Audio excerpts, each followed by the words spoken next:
Hi. How's everybody doing? Welcome in. I hope the ad actually stopped running because it was supposed to. Hi, Trevor. Congrats on hitting first. Hi, Sweet Lavender Pie. Congrats on hitting second. And hi, Evis. Congrats on hitting third. How are you all? Yeah, embracing the late hours. Yeah, we were talking about that before the stream started in terms of like, Puppo mentioned something about like, yeah, I don't think many people will be awake because it's a late stream. And I was like, I think that there's a lot of people who are going to be up because it's been a day. Things are certainly happening. What's that old joke of like the curse of like may you live through interesting times? It feels like we're maybe slightly doing that a bit. Also, let me just like start this so it has something playing in the background so it's not just sitting here in silence. Yeah. You're easily impressed. Thank you for the follow, Blue Moss. Also, that reminds me. So I think I talked about it a while ago. I made the move over to like OBS from Streamlabs OBS. Like that was what I used to use. What I didn't realize is that Streamlabs OBS obviously has like the integrated labels, and there was no automatic thing to fix that. You talk too much. Thank you. Also, hi Monica. But yeah, so I just never realized that those like recent followers, subscriber, and donation things had never once changed over the last couple of months, I guess. Or at least if they did, they unchanged today when I went and looked at them. Because I had to install a separate plugin. Which is why we started late, because I realized that I had to fix it. And I felt really bad. But at least now it's fixed and now it's working properly. Now I just need to put them onto all of my scenes, which will be fun. There's only like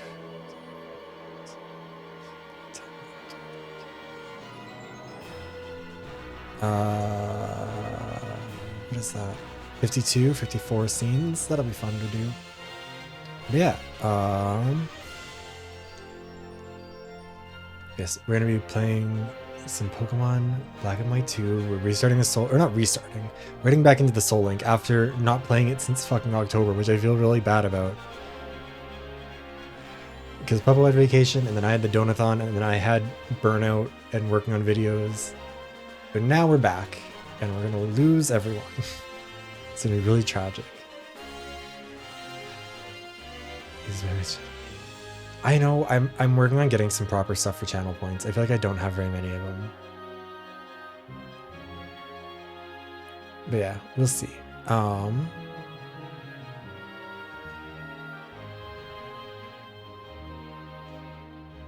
not sure if Puppo's done with his like intros and stuff. Because he told me to just interrupt him, but I feel bad doing that. What have we been going for? We've been going for a few minutes. Also, we're gonna be having the stream or like the shared chat. God, if I sound like shit, I did not get any sleep last night. I woke up at like 3 a.m. and couldn't go back to bed. So I'm really fighting for my life here. Anyways, I think.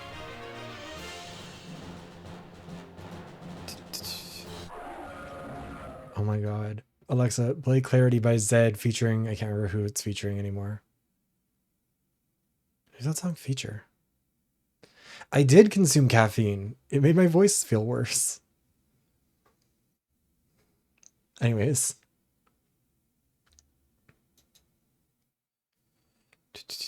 But also, hi Mint, how are you? Kyoko told me that you're working on a piece for him. It's gonna be so good. I can't wait to see it. Voices forever. This shit gets recorded. The VoD's channel will have it forever. Food recommendations? Crepes. The streets do whisper, but it's very exciting. Okay.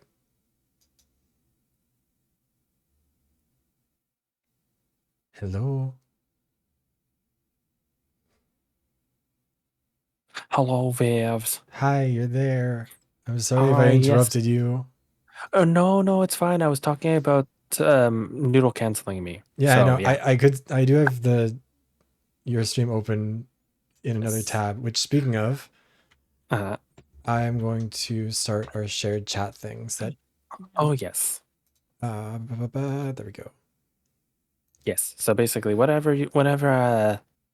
can basically see both chats now. So just an FYI, if you're going to try and talk shit about me, at least make sure it's good. At least make sure it's good shit. That's crazy. Also, wait. So What do you mean that's crazy? So What do in you your chat, you mean? were talking about toxic exes with Noodle. What exactly was the plan there? What was the strategy? The surprise. That's a secret. No, I no. actually don't know. There really wasn't something shit. about that. We've skipped a lot of seasons. Yeah. It was autumn, winter, and now is spring. Is it spring? Mine's in summer. Oh, maybe it's because I was already outside. Hold on. Yeah. Let me check. Also, hi, Mint. Because it skipped through multiple seasons for me. Oh shit, you're right. It's spring. Oh yeah, gosh. summer was what we started on. Oh my goodness. But anyways, yeah, I don't really know what the toxic X thing was, to be honest with you. I think Noodle was canceling me about saying nuts. Oh no. Is that better or worse than being canceled for being puppyphobic? Because it seems to be what I'm canceled for. I mean, it's kind of just a fact at this point, apparently. Apparently. If Fossil were here, Fossil would agree. Well, yeah, because Fossil's the one who started this narrative. Oh my goodness. I'll say I would like it if we could skip to spring as well too. It fucking sucks here. My car won't defrost, and there's something wrong with it. So it's like, it's not defrost. Like there's not frost on the outside. There's frost on the inside, which is worse because I can't just like scrape it off. Can't do anything about it. It just like do you have like makes it impossible to see. Do you have like, because I know when I was like had to park my car outside before, I used to have like this, like the can defroster or whatever, and that saved my life. Like canned defroster? Yes, there's like spray can defroster. Is it good for the environment? Probably not, but it works. There's a text box that popped up when I ran into this thing and then nothing else. Are you judging me? Wow. No. It just says it's a baseboard. Oh, okay. I was just curious because it didn't show it again after the first time. After the first time I guess maybe you have to leave and go back. I don't know. Maybe. But I guess that's how that one works. Anyways, just as a quick refresher, let's maybe go through the teams real quick. Yeah, more for ourselves than anything. Yeah, because it's not like me and Puppo have not like been playing this off stream and like familiarizing ourselves. This is the first time I've launched the definitely real Nintendo 3DS since the last time we were streaming it, which was early October. Definitely not October. Definitely not. No, it was last week. It has to have been October. It was October 7th. Jesus Christ. It's been a minute. No, it was been last week. We totally were playing this last week. I just have bad memory. Yeah, definitely. Also, hi Dits. Good evening to you too. Hi Dits. Okay, so wait, I'll find the paradox. Yep.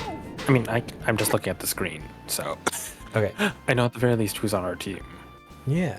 So our one pair is My Twinks, the Luxray, with Puppo's. That was the name. Yeah, that's what I name all of mine. I have a bunch of like shiny Twinkses in my Pokemon Go. He has a bunch of Twinks in his little phone. Yeah, shiny Twinks. Yeah, shiny Twinks. They turn gold. They're very pretty. Jesus Christ, can I get a shiny Twink? Is that what I call blondes? Is that what I call you? No, I'm just kidding. God, I'm not a twink. But you are blonde. Anyways. Yes. I've rebleached it freshly so I could take a professional work photo. Oh my gosh. And then it looked like shit. It can't be that bad. You know what? You can show me later. Show me later. It's okay. Fine. But yeah, oh my gosh. Oh my god. See, look, I summoned Fossil. Fossil, do you not agree that Viv is puppy? Please don't agree with that. He's gonna end stream. Don't agree. No. Where's my stream ending screen? No, no, come back. Anyways, hi everybody. We are the Penis Havers. No, he's in a stream. Come back. Fine. You're still live on my stream. You can't escape. Also, hi Tarth. But yeah, okay. Hey, Tarty. Anyways. Oh yeah, and hi Mint, by the way. Sorry. Yeah. Sorry. Twinks. Shiny Twinks. Everybody's so mean to me. Anyways, yes, we have Luxray the Twink, or Twinks the Luxray, and what's Luxray the Twink. We don't have a Luxray. We have a Twink on our team. Anyways. Nothing else is gonna work there. Also, thank you for the hydration check, Fossil. Anyways. We have Luxray tied to my I believe that's my Gem Echo, if I'm not mistaken. Yes. Who is named Jingles. Then who's your next one? Let's see. On my screen I have, well, we could do that. Or who's next in my party? My next in my party is my Regis, which is Snowcone. Oh. And then I have, oh right, that's what I was marking. My Rotom that is currently in ice form named Charlie. Yes. Because what were you gonna do? It was because it was Charlie XCX, yes. But I can't remember what the point was. Also, Luxray Twinkajinka, that'll have to be another future art idea. I mean, I do have an OC from Ryoku that is a Shinx. Ooh. Yeah. Nice. His name is Zion. But anyways. Let's see, who was next in my team. I have Cherry Soda, which is my Shuckle that basically does nothing. And mine is my Wild Rose, or my Roserade named Wild Rose. I keep forgetting the order of things. Oh my god, it's his Rose toy. Oh my god. Anyways. Next I have currently up is my Lux. Oh my god, look what you've done. You put Twinks in my head. Oh my god. It is Lucario. She is my queen, Aurelia. Who's one of our oldest members. Yeah, tied to my Rampardos named Armor, who has also, frankly, beaten the odds to make it this far. I genuinely thought we were gonna lose them because of how Glass Cannon Rampardos is. I've never used a Rampardos for fucking anything. Even in like the original Gen 4 games, I went with what's his face? What's the other one? Shieldon. Shieldon? Yeah. I personally like Shieldon and Bastiodon more, I'm not gonna lie. Yeah, remember how I caught one of those? Did you? Yeah, the last Pokemon that I caught was a Shieldon, alongside you catching a Landorus that you killed. Oh, I don't know what you're talking about. I never killed anything. Never. So, just as a reminder for everybody, this also took us a while to find it before we started, which is also part of why there was a delay. I have a notebook with all of our Nuzlocke info. We've killed a lot of Pokemon over the course of this. Some of them weren't our fault. Like the second Pokemon, or the first Pokemon that I encountered in the wild was a Registeel that exploded itself. Yeah. So that was kind of, that is what it is. Did we not encounter a bunch of exploding Pokemon? I feel like I did a lot of times. That was definitely not the only one of those that I found on the first. What was it? Well, I know that was why it was hard, because you couldn't catch the Registeel because it was like one of the first route Pokemon, right? Yeah, because basically we had like 5. This is our 5th attempt. And our 5th attempt was the only one that succeeded past the first gym. We had our ass beat every time in there. I think, didn't you end up getting killed by a Giratina in the first gym in one of them? No, remember, I got a Giratina, you got a Zekrom. Right! Then they were just beating the shit out of us, and it was like, are we gonna be allowed to play this fucking Soul Link? Is this just over? I think that was the sad one too, because I think you had a Litwick on that run, if I'm not mistaken. I could be wrong. That sounds right. That would have been, I had a Litwick and you had a Nidoran. Which was fine. I would have been okay with that.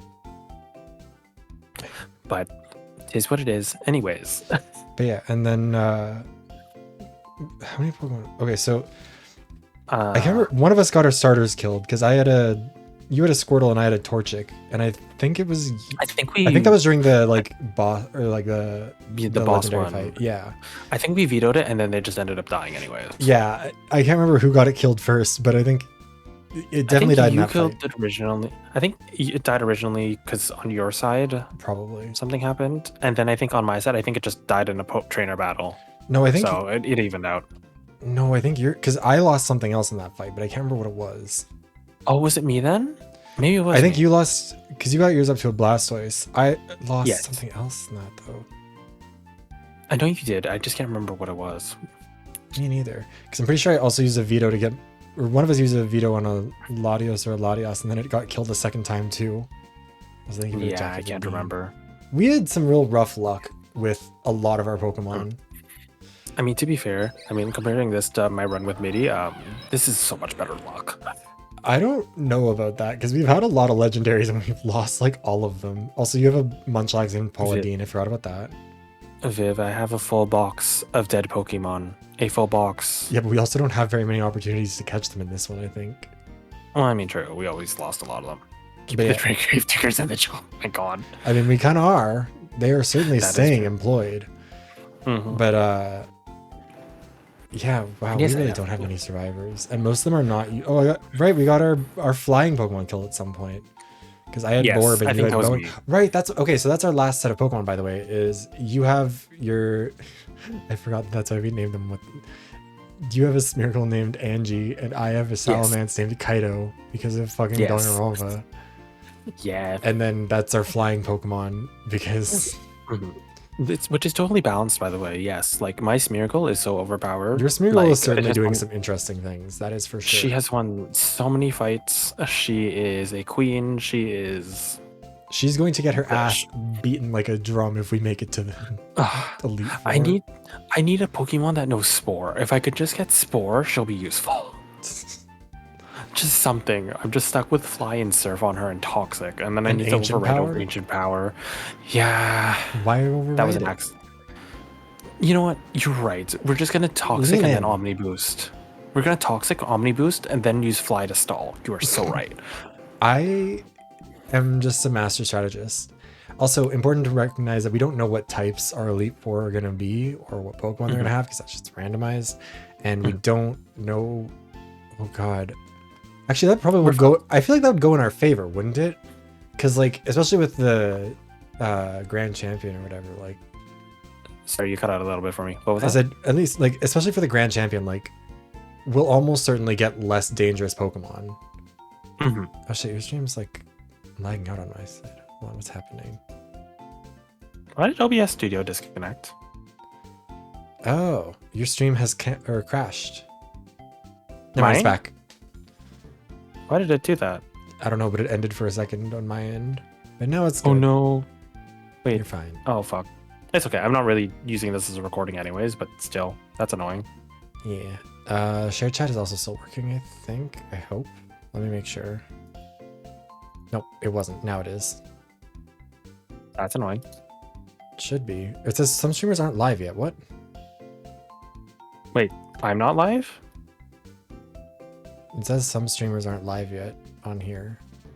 Hold on. Should I Someone type something in the check chat and test and see if it's working properly. What the hell? Am I not live anymore? No, I can see you. It says you are. No, the shared chat isn't working anymore. Hold on. That's weird. Um, Oh, I am live? Okay. yeah, you're live, but hold on. I'm just gonna invite you back. Sure. I'm just gonna. Should I just leave the stream together? Oh, I yeah. just Remove booted yes you, guest. Okay. and then I will invite you back. I don't know why it did Okay. that. Sure. But I don't. Well, I think it was me because for some reason it said OBS restarted.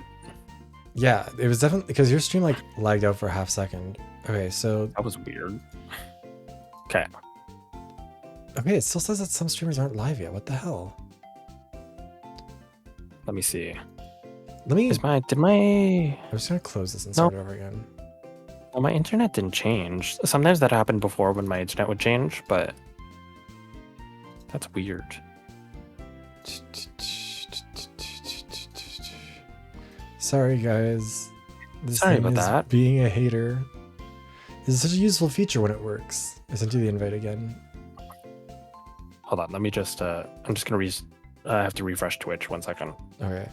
Also, yeah, I think it'll keep showing the notification that says that like shared chat is working, but then Okay. I think. yes, crepe batter is meant to be liquid. It's very runny. But yeah, no. Okay, so I don't. Is it not working?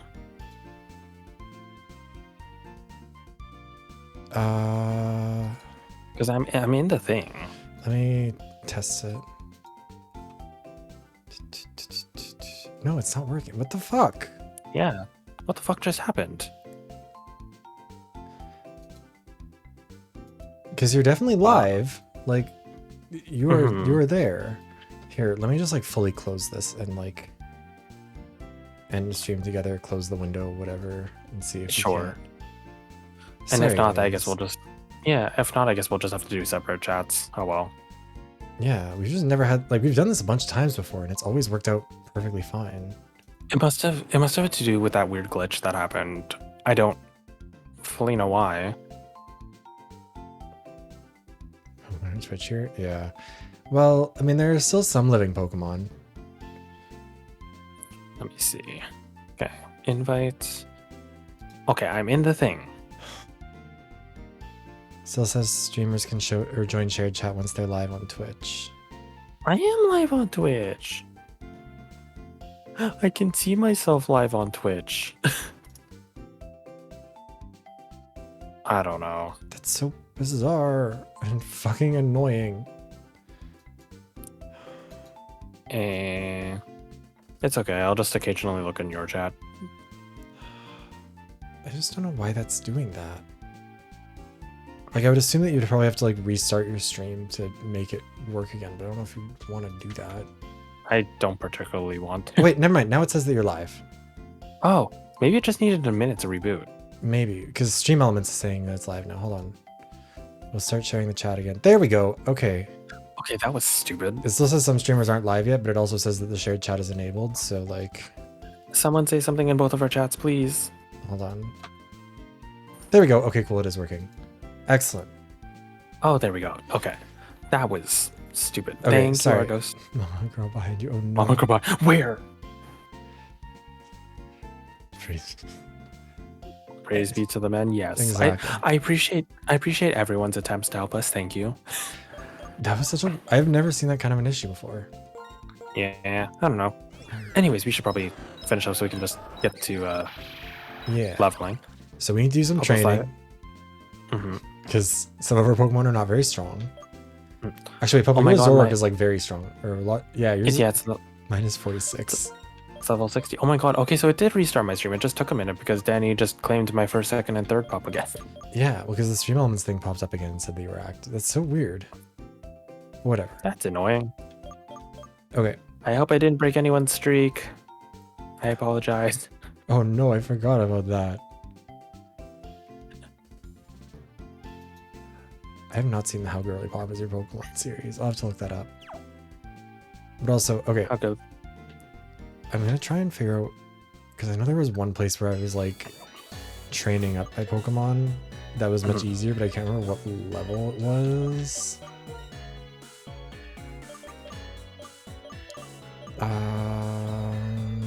I know I was training near, not Elite, not Victory Road, but like right before it. I just want to kind of, I can't remember what Pokemon were in what area, which is my main concern right now. Because like, I don't know how we avoid dying. I know I had to use some repels to go through, what's it called? Giant Chasm. Yeah. I'm going to probably check out Mistral Twin and just see if I can kind of like, because I remember this is where I was training them up before. What levels are you at right now? Charlie's at 62. Everything else is in the mid 50s.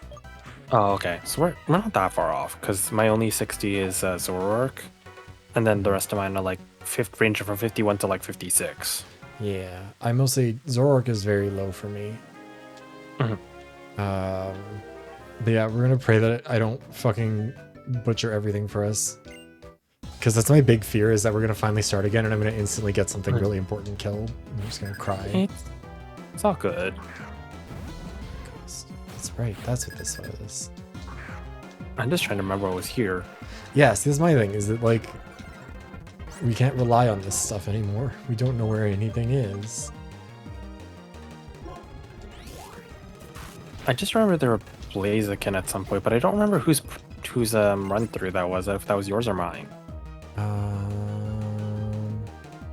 can't remember either. Not that really. Not that it really matters.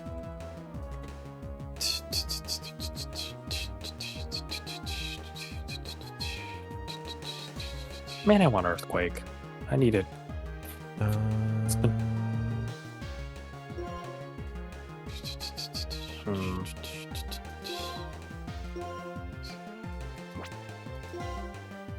don't know. I'm just gonna use a max repel because I can't remember where I trained. I remember I'm pretty sure I was fighting a bunch of like Uxies. That sounds about Because right. I think that's how I was training up Zoroark. Right, because you have a bunch of, or like, you caught a Yuxi, didn't you? Wait, didn't I catch one? I think you have one. Oh, I do. I named him Mr. Marbles. I think I have an Uxie too, or maybe I did. I feel like, because I think I still have mine. But wait, no, let me check. I'm sure you had. I feel like we both have our Uxies. I don't feel like going back, but I'll check later. You do. Yours is named Genie, Genie? I guess. Oh, that makes sense. Because that was with my Blitzel named Demi. That tracks. Okay. Let me just check over here. I think these were where the Uxie were. I'm probably gonna use this to spam level up Wild Rose a little bit. This way I can get Zoroark and Wild Rose both up a little bit. Actually, I could probably put Wild Rose up against both of them. Oh yeah, they were Uxie. Okay, this is where I was training.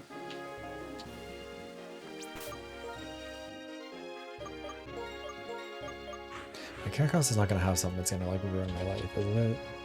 It shouldn't, especially because you're fighting one that's what, level 30 something? Oh, everything's stuttered. Question. Oh no. It's okay. It's working now. My stream or yours? No, mine. Oh, okay. I just wanted to make sure I wasn't gonna have like an ice type move that was gonna fuck up. But I think I'm good.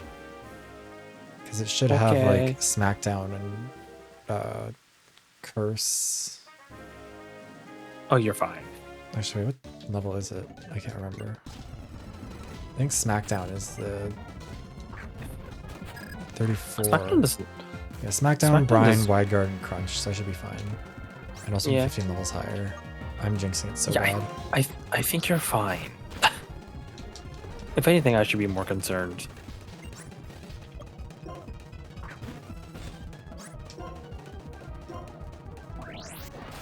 Does Energy Ball have 100 accuracy, or is it something I should maybe be more careful with? No, it should be 100. Okay. A lot of the grass type moves don't have like low accuracies. Like Giga Drain, Energy Ball, Solar Beam. I think like a most Power Whip, but you don't have that. Yeah, no, they're pretty reliable. Like Hold Faithful. Why am I not using this? I should have been using the Lucky Egg. Wait, no, didn't we just get that recently? No, I don't think so. I think we've had that since 6th gem. Oh no. I mean, I'm sure we were using it. You might have just taken it off by accident, because I know you were using it. Yeah, I'm sure I just was like swapping it around when I was training Pokemon up or something.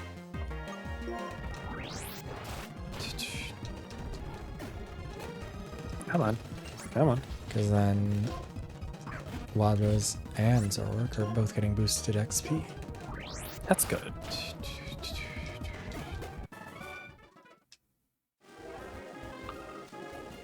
Yeah,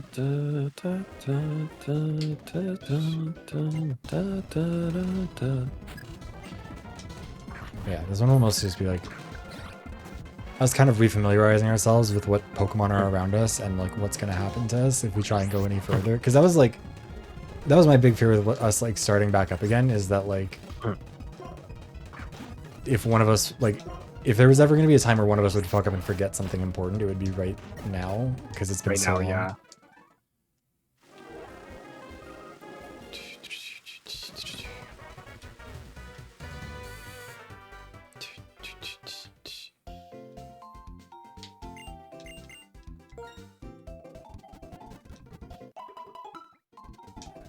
Oh my god, these fucking Stunfisk. Oh no, are they paralyzing you? Yes. It paralyzed me again. It's a bitch. You fucking flat-faced fuck. Anyways, sorry. Just don't get snow cone killed. I won't. I feel like my team kind of falls apart if I don't have what's her face, Charlie. Charlie is... Oh, you wrote on me, I know. Don't worry. Snowcone's probably my next best because Chuckle is my physical wall. Snowcone is my special defense wall. Gotcha. I don't know enough about Pokemon stats to remember this stuff. Just know that Regice's base special defense is 200. That's a number that means something to me. 200 is double 100. Yes, I know, but relatively speaking. It's a big number. Also, Ebbs, how did you fuck up the batter? It's crepe batter. It's easy. If you overmix it, that can cause some problems, but otherwise... Like, is it too runny? Because crepe batter is meant to be, like, very watery. Like, it's meant to be really thin. Like, in the pan, it should basically be like a tortilla level of thickness. Tortilla. I didn't mean to say it. Like, that was mostly just my voice not working properly. That wasn't me trying to be like tortilla. It's really grainy. Oh. Grainy? What did you do? What did you put in your crepes? Why would it be grainy? Yeah, hold on. What's in your recipe app? Because I feel like that's probably... my thing. So true. Oh my goodness. Gabriel, hi, I miss you too. Hello. Hey, Gabriel. Well, come on in. Added too much flour. Added too much flour? I mean, like, because I make crepes a lot, and the recipe that I use is like 1 cup of flour, half a cup each of milk and water, 2 eggs, some amount of melted butter, and then like a teaspoon of salt, I think. I don't know. I just kind of like randomly. I pour until it's correct. I make sure that it's right. Just don't do it wrong, and then you'll get it right in the first. No, just Well, kidding. because I've just done it so many times, I don't bring out measuring spoons. No, I know. I'm like that with banana bread. Like, I don't measure. Like, I measure like the big stuff where it's like, because I can't really eyeball an entire cup of flour or like half a cup of milk, especially because I tend to like double or triple the recipes so I can make a bunch of them and then have them for a few days. But like, I don't know, the little stuff is just a little bit. You just got to throw in enough of a little bit. You know, it's very scientific. You sound like how my mom measures things. Well, your mom is probably a very smart lady, so she probably knows what she's doing. She is. Oh, she's yeah. one of the smartest ladies I know. Yeah, if you thought it was too... I mean, if you know how much flour you added, you can add in other ingredients to compensate and just have a lot of them. Because they do reheat really well. Crepes are basically like the perfect thing. Because like they don't take up much space in your fridge. But you can make like a giant stack of them. Oh, I forgot that I needed to go to the Pokemon Center. Oh. I mean, Mega Drain will still be enough to kill both of them. Because they both have a double weakness.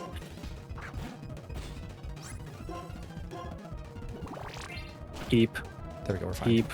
Oh, are you not fine? Eep. Oh, okay, we're good. It used revenge. And I got scared. That's terrifying. It's fine. It only did like a quarter. Still. I forgot that's why I wasn't supposed to fight the Stunfisk. Now I remember. I mean, at least you learned. What was I saying? Oh, yeah, no. For anybody who does want to make crepes, though, yeah, like the batter for them is like very, very runny. Like it's very thin. And honestly, the thinner the better because it makes it easier to like, you can stretch the recipe further. But yeah, like you want your crepes to be really thin, and so like, I usually add in a fair bit of extra water. Like once I'm done mixing it, I just kind of add in water until it's a good consistency. It's not meant to be like pancake batter or anything. Do you add anything else, like to your crepes and stuff, or do you just like eat them plain, like a sociopath? Yeah. But some people do. That's why I asked. Is punishment good? I don't know. Punishment is okay. On who? On Zork? If you don't, what other moves do you call them? Foul play, night slash, snarl, and cut. Foul play, night slash, snarl, and cut. I personally think the ones you have are better because punishments is based off of like it does more damage, Off of stat more boost. stat increases. Yeah. But you can also just use foul play for that too because foul play bases off your opponent's attack stat. So. Oh, okay. And it only has like 5 PP, so I don't like using it. Yeah.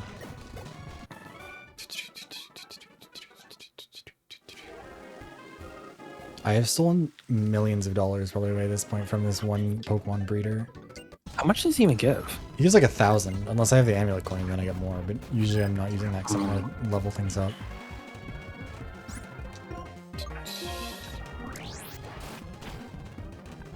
I think I need to go to a different route. Why? Like, because they're not strong enough, or because like you're too scared? No, I'm getting more Stunfisk.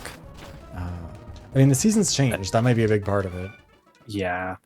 Like that's kind of also why I'm a little bit worried about going into the wild grass or the long grass. Is that even if we we could probably go back to the streams from like September, and that would probably have the right stuff. But still, yeah. But also, yeah, it's okay. So the question on the crepes, usually just put like margarine, icing sugar, and syrup on them. Ooh. Because it's just simple and it's like, I don't know. I usually don't have really, I was gonna say fresh fruit, but I don't really have any fruit in my house because I'm always worried that it'll go bad and I'll forget about it, and I don't really have the money to like afford food that I waste. So like that's fair. But yeah, if I had it, I would put like a banana or something on it because a banana on a crepe is good. Me. Banana chocolate, banana peanut butter, even banana syrup. Maybe even some strawberries. Oh my goodness. Wait, did you say banana syrup? Banana and syrup? Yeah. Oh, banana and syrup. I thought you meant like banana syrup. I was like, I don't know about that. I don't think that sounds tasty. I mean, it should be fine. I just.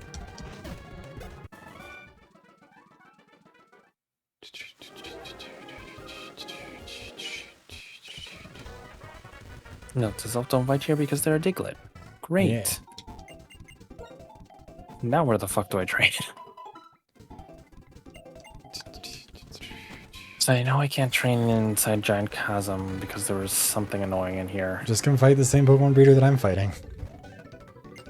What did mine even have? I mean, it probably wasn't guess I'll anything go good find out. because I'm pretty sure if it was good, you would have done it during the several hours I've spent fighting him. Hi Vic, how's it going? Welcome on in. Oh my gosh.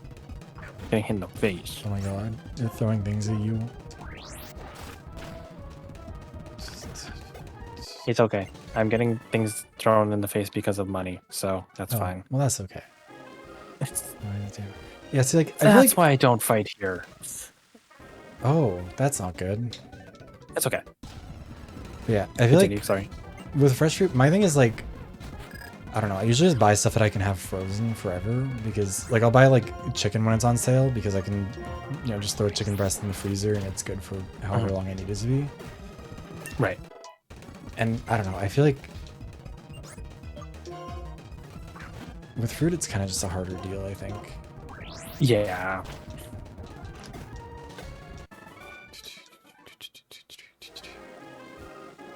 But yeah, like, and also because in Canada, just in general, especially in the winter, getting fruit, it's so expensive. It's so expensive, and also like you're kind of getting it at the real roughest bit.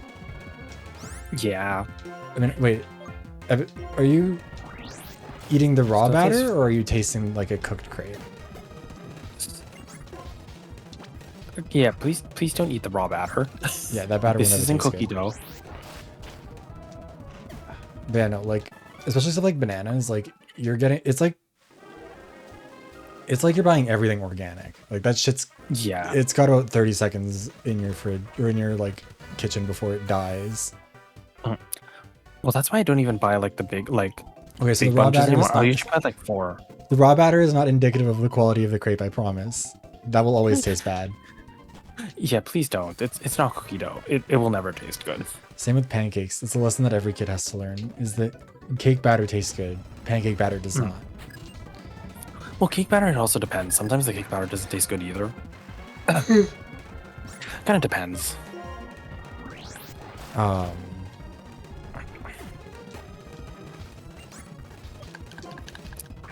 One has far too much sugar, the other just flour and water. Yeah, crepes and pancakes and everything like that are basically just like, it's like eating bread dough. Although pancakes are worse for that because they've got like baking soda or baking powder. I can't remember which one. I know my mom. Also, why are you eating bread dough, Viv? Hold on, can we go back a second? No, I've never eaten bread dough. I'm saying like eating pancake batter is going to be like eating bread dough because there's nothing like in it that's going to make it taste good.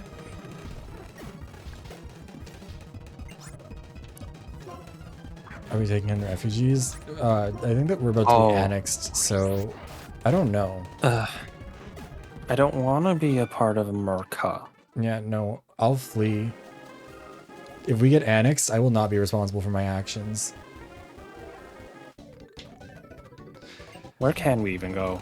That's the problem. I don't fucking know. I'd get out of here like it was nobody's business, though. I'd be gone. But no, I was gonna say, my mom tells a story about her stepmom one time making them pancakes and using, I don't know which one is the correct one for pancakes, baking soda or baking powder, but her stepmom used the wrong one. Oh gosh. And these pancakes like turned to cement in their mouths and were like sticking to the roof of their mouth. And it's miserable. Ew. But nobody really knew how to tell her because she wasn't trying them. She was just like feeding them. And I think, I don't know. But eventually they were like, hey, so these are like atrocious. And she was like, they're not that bad. And she went and ate one for herself and was like, I'm so sorry. Has she never tasted them? Well, she didn't taste, like, usually she would make them correctly, I think. It was just this time she got the ingredients mixed up. Yeah, he said he's renaming the Gulf. He's doing all kinds of stuff. There is a difference between baking soda and baking powder. Yeah, he's talked about renaming the Gulf of Mexico to the Gulf of America. Because... Ew. Yeah, and also there's only 2 genders now legally in the United States. I think he signed an executive order on that. I can't remember if he did or not. It's a lot. Also, yeah, it's time for Cascadia to become part of Canada. We get all of the western states. I mean, like triple our population. The people that made that one song? Which song? What do you mean? How does that song go? Are you thinking evacuate the dance floor? No. So it's Cascada. Every time we touch? Every time we touch and get this feeling. Is that different? Cascadia is the name of a proposed independent region in Western Canada and the United States with basically everything from BC to California. I mean, like, it would be one of the wealthiest countries in the world immediately. I suppose. Well, because California's already, like, got the GDP of Canada. Oh, that's true. But yeah, things are bleak. They're gonna get more bleak. Like, heads up for everybody. We are entering the bad times. Any advice to not get consumed? This one's gonna be don't consume. No, this one's gonna be like a weird. This isn't gonna be like 2016. There are no resist liberals. There are no like the Lincoln Project isn't like it's done. This one is gonna be like a very congratulations, Willow. Oh my gosh, that's very positive news. I'm happy for you. Hopefully it's not cold. I don't know where Willow is from, but hopefully it's not cold. No, I think Willow's, at least last time we talked about it, relatively far south in the States. Oh, so okay, you'll be fine. Warm enough. Warmer than here, that's for sure. That's cool. Yeah, I'm very excited for you, Willow. It is crazy. Willow's one of the first people that I knew back when I first started streaming, like back in the old days. Oh, you're in Michigan. Oh, right, yeah, I remember you told me you moved there. Sorry, wait, I'm dumb. Willow, you live near me? Oh my gosh. Yeah, Puppo lives in Ontario. Oh my god, I can go visit you on your wedding. No, I'm just kidding. I mean, I actually could though. I live near Michigan.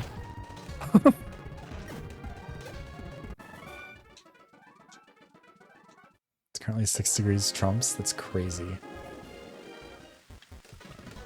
Oh my god, just name the venue. I'm gonna show up there on Saturday. Open bar. Okay, well, maybe I'll have to Oh. travel. No, that's very exciting, Willow. Also, yes, there's very much so a difference between baking powder and baking soda. They do different things. The wrong one will fuck up your pancakes, is as much as I know. Do I know the exact difference? No, but I can Google it. Baking soda versus baking powder. Also, just realized that Noodle gigantified an emote in my chat. I thought they were both in yours, but then I was wondering why the shared chat thing looked wrong. Alright, thank you, Noble. Baking soda is sodium bicarbonate. Yes, I figured which sugars I said. Like sometimes I feel like most people that I know when they talk about when they met their partner, it wasn't usually like, oh yeah, this is definitely the person I will marry and I am gonna be perfectly normal. I feel like an idea that the person is overbearing is a pretty common one. Okay, so I found the thing. So baking soda, you need to have an acid and a liquid added to it to help it rise. But if you have baking powder, you only need to add a liquid because it already has the acid included. So one less ingredient. Gotcha. I think that's why. The more you know. Right. So it'd be baking soda would have been the one she used because it needed an acid and didn't have it to rise. Yes. I just need sure, if you're willing to share it, DMs are open, Willow.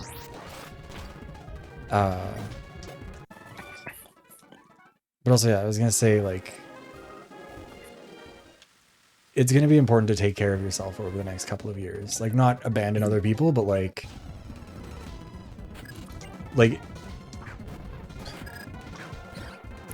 there isn't gonna be the same sort of like if you remember like 2016, 2017, it's like people talked about it in terms of like, this isn't normal. Remember that this isn't like, everyone was kind of shocked. This time it's gonna be much more difficult, especially because his own party isn't fighting him. Like, if you remember back in 2016, he tried to overturn the Affordable Care Act, and despite having control of, I think, the House and Senate at the time, definitely the House,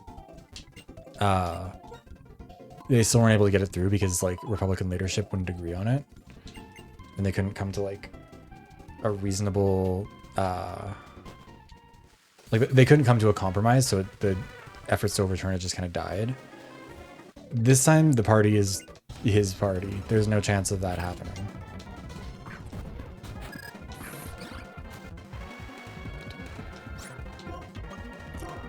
This training is working out pretty well here. I decided to fight the same trainer, and it's actually working out a lot more consistently. Yeah, right? Oh, you said? Okay, let me see. It takes longer. Like, it takes longer, but at the same time, I feel less scared. Yeah, that's kind of my logic with it too, where it's like, it's not the fastest way to do it, but it is the way that's the most safe. I do half agree with you, Willow. Keep yourself, but also don't forget to check on your other friends. Especially, especially all of us in the Rainbow Brigade. Yeah, like, definitely don't abandon community, but also, like, now's not the time to assume that things are gonna be okay, I guess, sort of thing. Like, take care of yourself in the sense of, like, make sure you have, like, your emergency bag ready to go. Make sure you kind of know where all of your important documents are. Like, yeah, especially if you have any sort of immigrant status, make sure that you are not caught off guard by stuff, because I know they're already starting raids in Chicago, like, immediately. Oh, Jesus. Yeah, it's a lot. Like, but yeah, keep to yourself, I think, in the sense of, like, don't make yourself vulnerable. Yes. Like, this isn't, like, again, like, comparing it to, like, what happened the first go round, like, with Charlottesville, when that happened, and that, like, severely fucked up the right because it really brought into sharp focus how extreme and dangerous they were. This time it's not going to be like that because everyone knows that they're like that, and that's who won. Like, this is after January 6th. Also, hi, Leo. Hi, Leo. Hi, Leoshi. How are you? Also, yeah, time does pass. Like, things will eventually move beyond this. It's about surviving to that point and making sure you get there. Although I will say, something I was thinking about recently, because, like, the internet has definitely entered, like, everything's entered a much more conservative sort of cultural shift right now. And especially online, there's a lot more, like, edgy shit. And something I would kind of like caution people on is that, like, for your own sake, remember what happened the last time the internet was edgy, because it stopped being edgy eventually. And then all of those people who were tweeting slurs had to be held accountable for them and didn't really have a good answer for why they kept calling people the N-word or the R-word or whatever else. And like, yeah, it needs to be woke now. Like, yes. Honestly, genuinely and truly, 10 years from now, because the culture will shift. I mean, 10 years, 20 years, whatever it is, shit's going to shift back. And unlike back then, for one, people have been online a lot longer now. There's a much longer record. And also the software, the infrastructure that exists for tracking that shit is also much more advanced. Like, it's very easy to kind of get like lost in the cultural sauce. And like, especially if you're wanting to be a content creator, I think this is the advice to like keep in mind, is that anyone who makes it big over the next few years is going to be the prime target for anyone who's looking to like, you know, who fucked up during this period. Who's going to be the Shane Dawson of Gen Alpha, you know? Who's going to be out there doing blackface because they think it's just edgy comedy and it's just jokes? Who's going to get in trouble? Like, not that I think that like, not that I want to offer like coverage for the people who are going to say that shit, but more so like for people who might be tempted to go along with the flow of it or whatever, like, just remember that doing that shit in public is going to very quickly and very certainly go poorly. Yes. Especially given the data privacy concerns around social media that exists. Like, that shit's not getting any better anytime soon, because every social media company CEO is currently in the pocket of the government, or the government's in their pocket, I guess, depending on how you look at it. Like, TikTok is... Oh, not the TikTok. Did you see like the warning on TikTok where they were like, Yes. just so you know, you get to have TikTok again because President Trump secured your Trump treats. is like Like, with the insane. President Trump's like what something help, or like in hard efforts. Like, bitch, you're the one that wanted it banned in the first place. Yeah, You but he's can't gonna make this shit up. he gets the win now because the Democrats are fucking useless and fully handed that to him. Like, any sound strategist would have been like, no, maybe just don't do this TikTok ban, you senile old bitch. Like, fucking just leave it alone. Everyone's gonna be mad. Half of the population of America is actively using TikTok. Yeah, and now TikTok is turning to shit too, but that's a whole separate thing. But yeah, also, to your point, Willow, people are definitely gonna, like, people are emboldened right now in a way that they weren't before. Like, again, like, you think about, like, Unite the Right in Charlottesville, where, like, that shit was very dangerous, but also it was seen as, like the quote-unquote good Republicans would distance themselves from it. And people could live under the delusion that Trump didn't really deserve to win because he lost the popular vote in 2016 and all of this stuff. But now he's won the popular vote, mostly because, you know, Democrats tremendously fumbled shit. And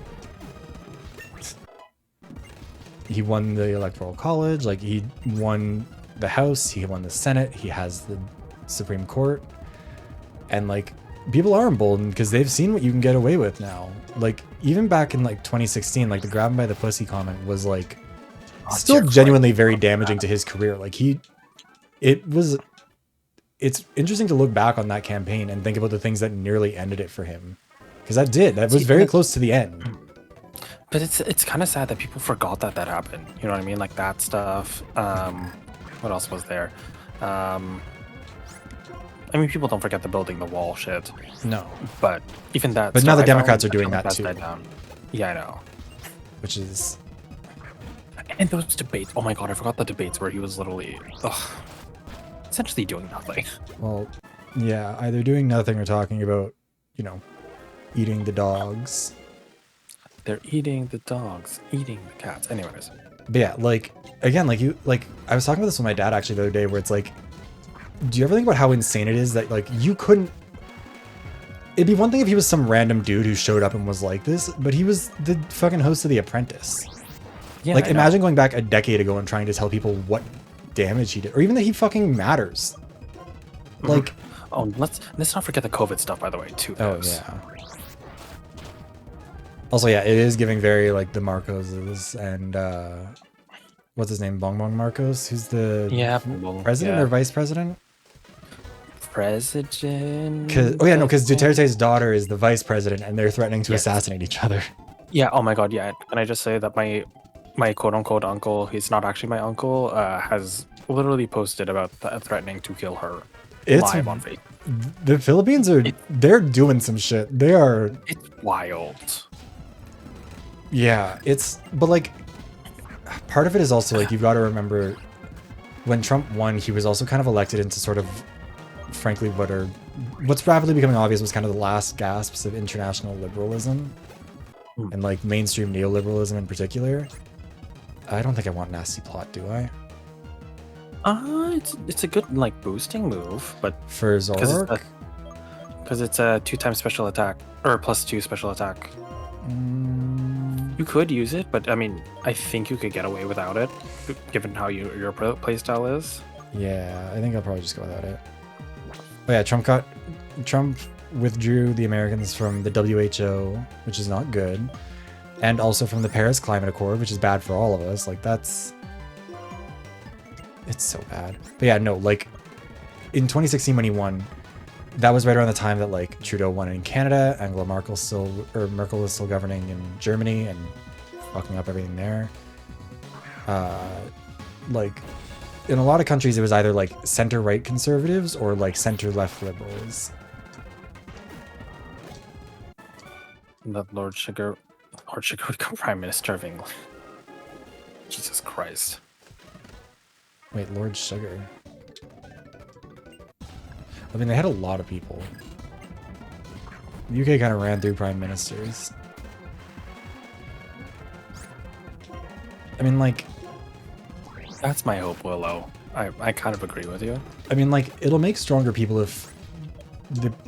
I mean, like, A, if people could make it that far, but also B, if the people in power fucking, like... Everyone involved in that Democratic campaign needs to fucking go. Fundamentally useless people. That institutional party is fucking garbage. Same with the Liberals in Canada.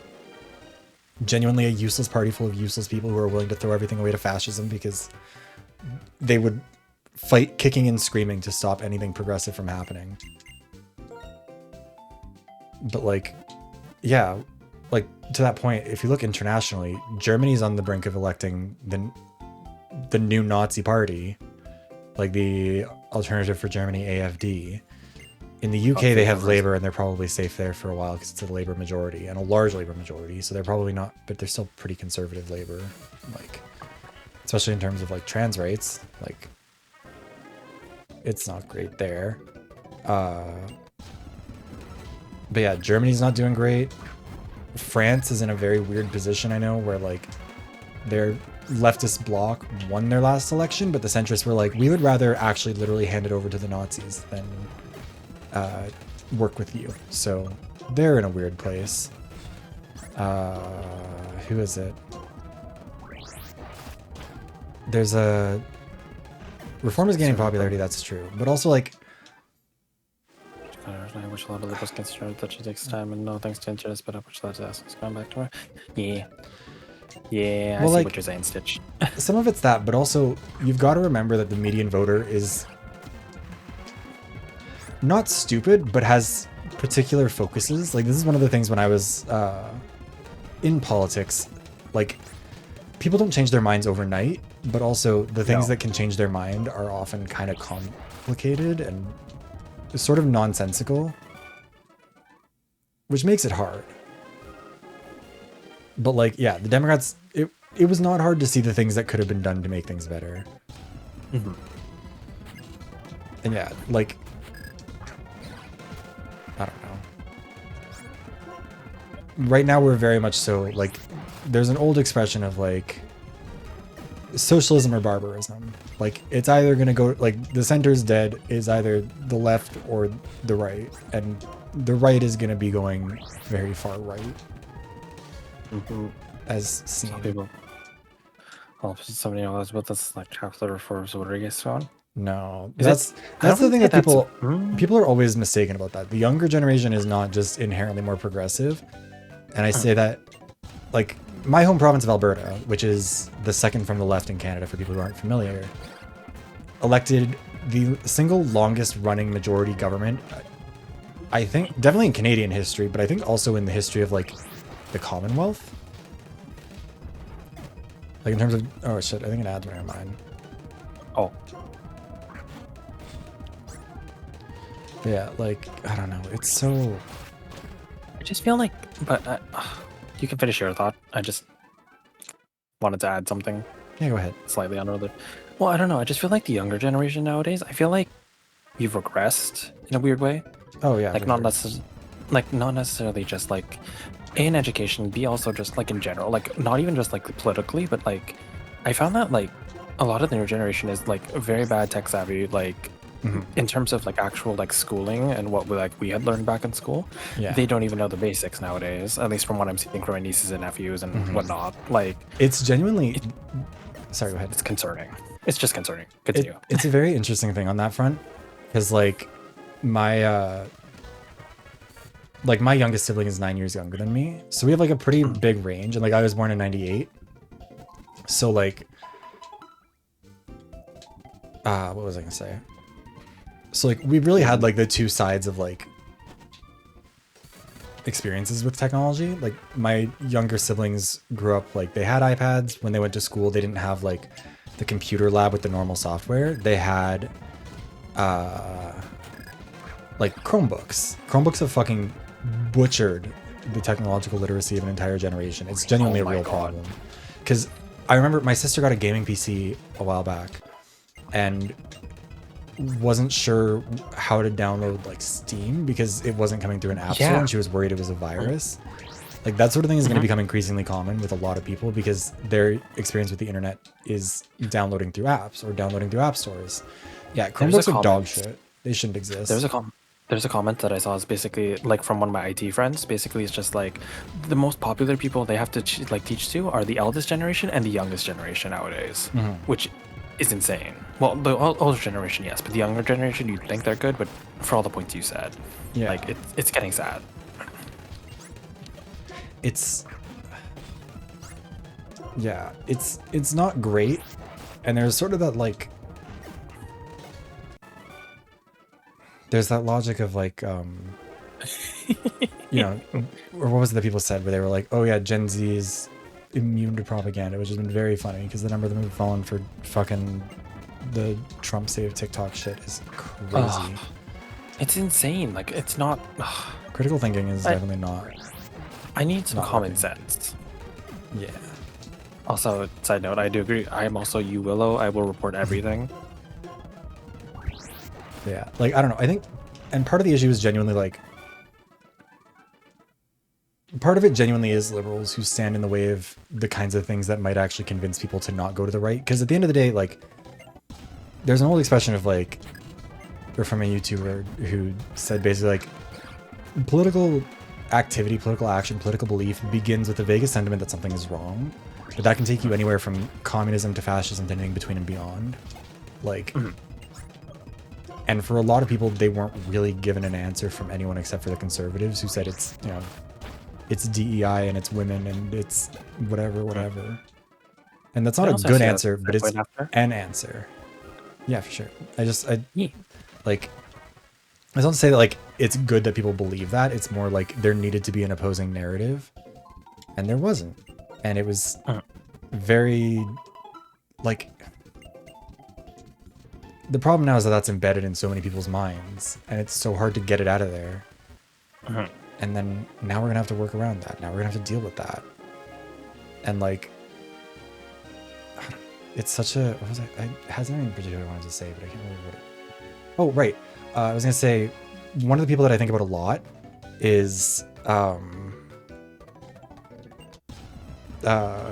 in Disco Elysium, the woman Joyce, I can't remember her last name, but like her whole thing is that she's like the representative of the company coming to talk to the union, and she sort of has this approach of like, yeah, it would have been cool if the leftists had won basically, but they didn't, and so now this is just the tide or the way things go. And she's a person I really like. Eventually I'm gonna probably make a video about her because she reminds me of a million women that or not just women at least, that I knew when I was in the NDP. a lot of people who are like, yeah, it would be cool if we could have progressive stuff like, you know, pharmacare, but that's just not the way things are going now. And it's like, yeah, because you don't want it to go that way. Evans, you gotta grease the pan first. It's gonna stay in there otherwise. I was gonna say, I'm like, I feel like we should help App first. Don't use a fork. That's only gonna fuck up your pan more. You're just gonna need to scrape that shit out with a spatula.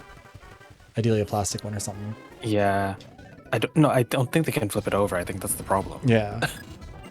But yeah, I mean, Kamala, she could have won that. She fucking threw it because she refused to distance herself from Biden. She refused to do the work that was necessary. She refused to take a stand on the important issues, i.e. Gaza, which, as everyone was telling the Democrats up until the election, was a big deal for a lot of people. And they were like, no, it's fine. We'll just not fix that. We won't do anything. Yeah. And obviously, Trump isn't going to do anything to fix it either. Like, he's explicitly handing it over too.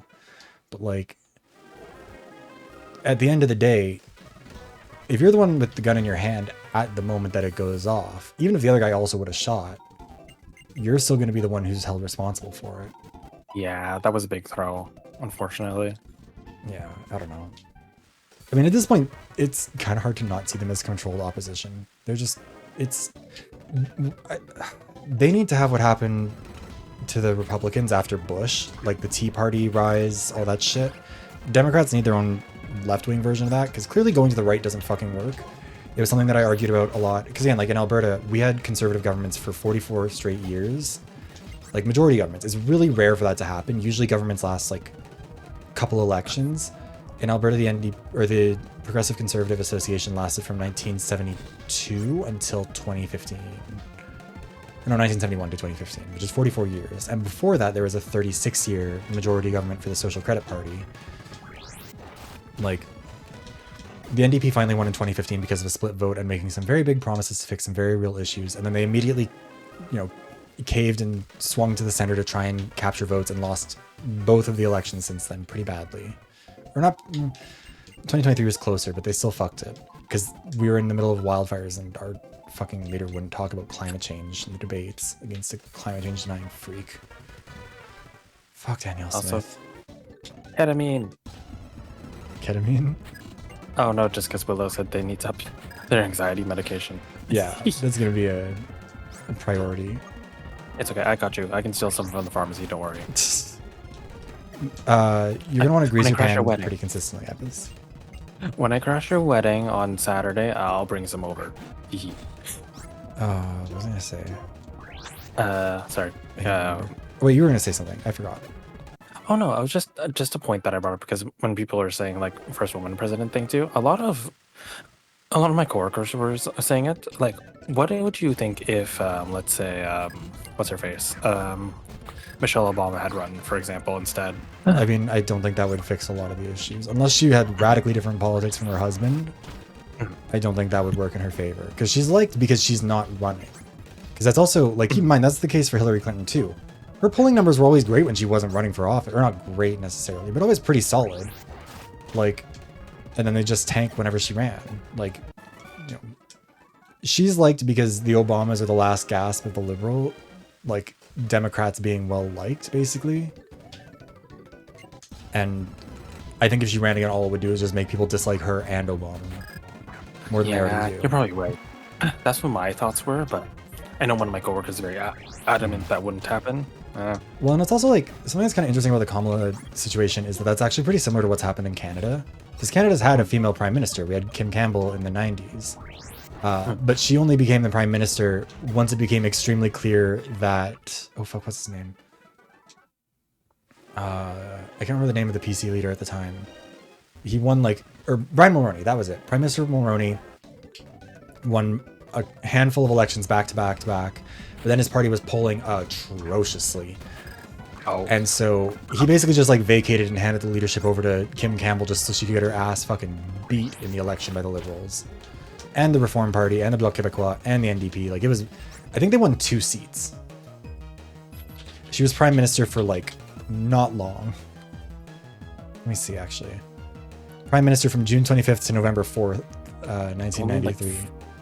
That's only, like, a couple months. What the fuck? Yeah. She was the first woman to serve as Minister of Justice in Canadian history, first woman to become Minister of Defense in a NATO member state. She was part of the BC Social Credit Party, which... impossible to explain social credit to anybody. Interestingly, she is not the shortest premiership. She's the third shortest in Canadian history.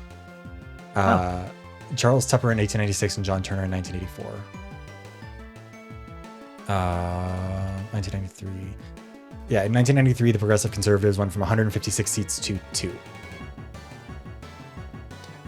The Bloc Québécois, the Liberals, and the far-right Reform Party all got all the gains out of that. It was not a good time in a lot of ways, because now Reform took over the Conservative Party.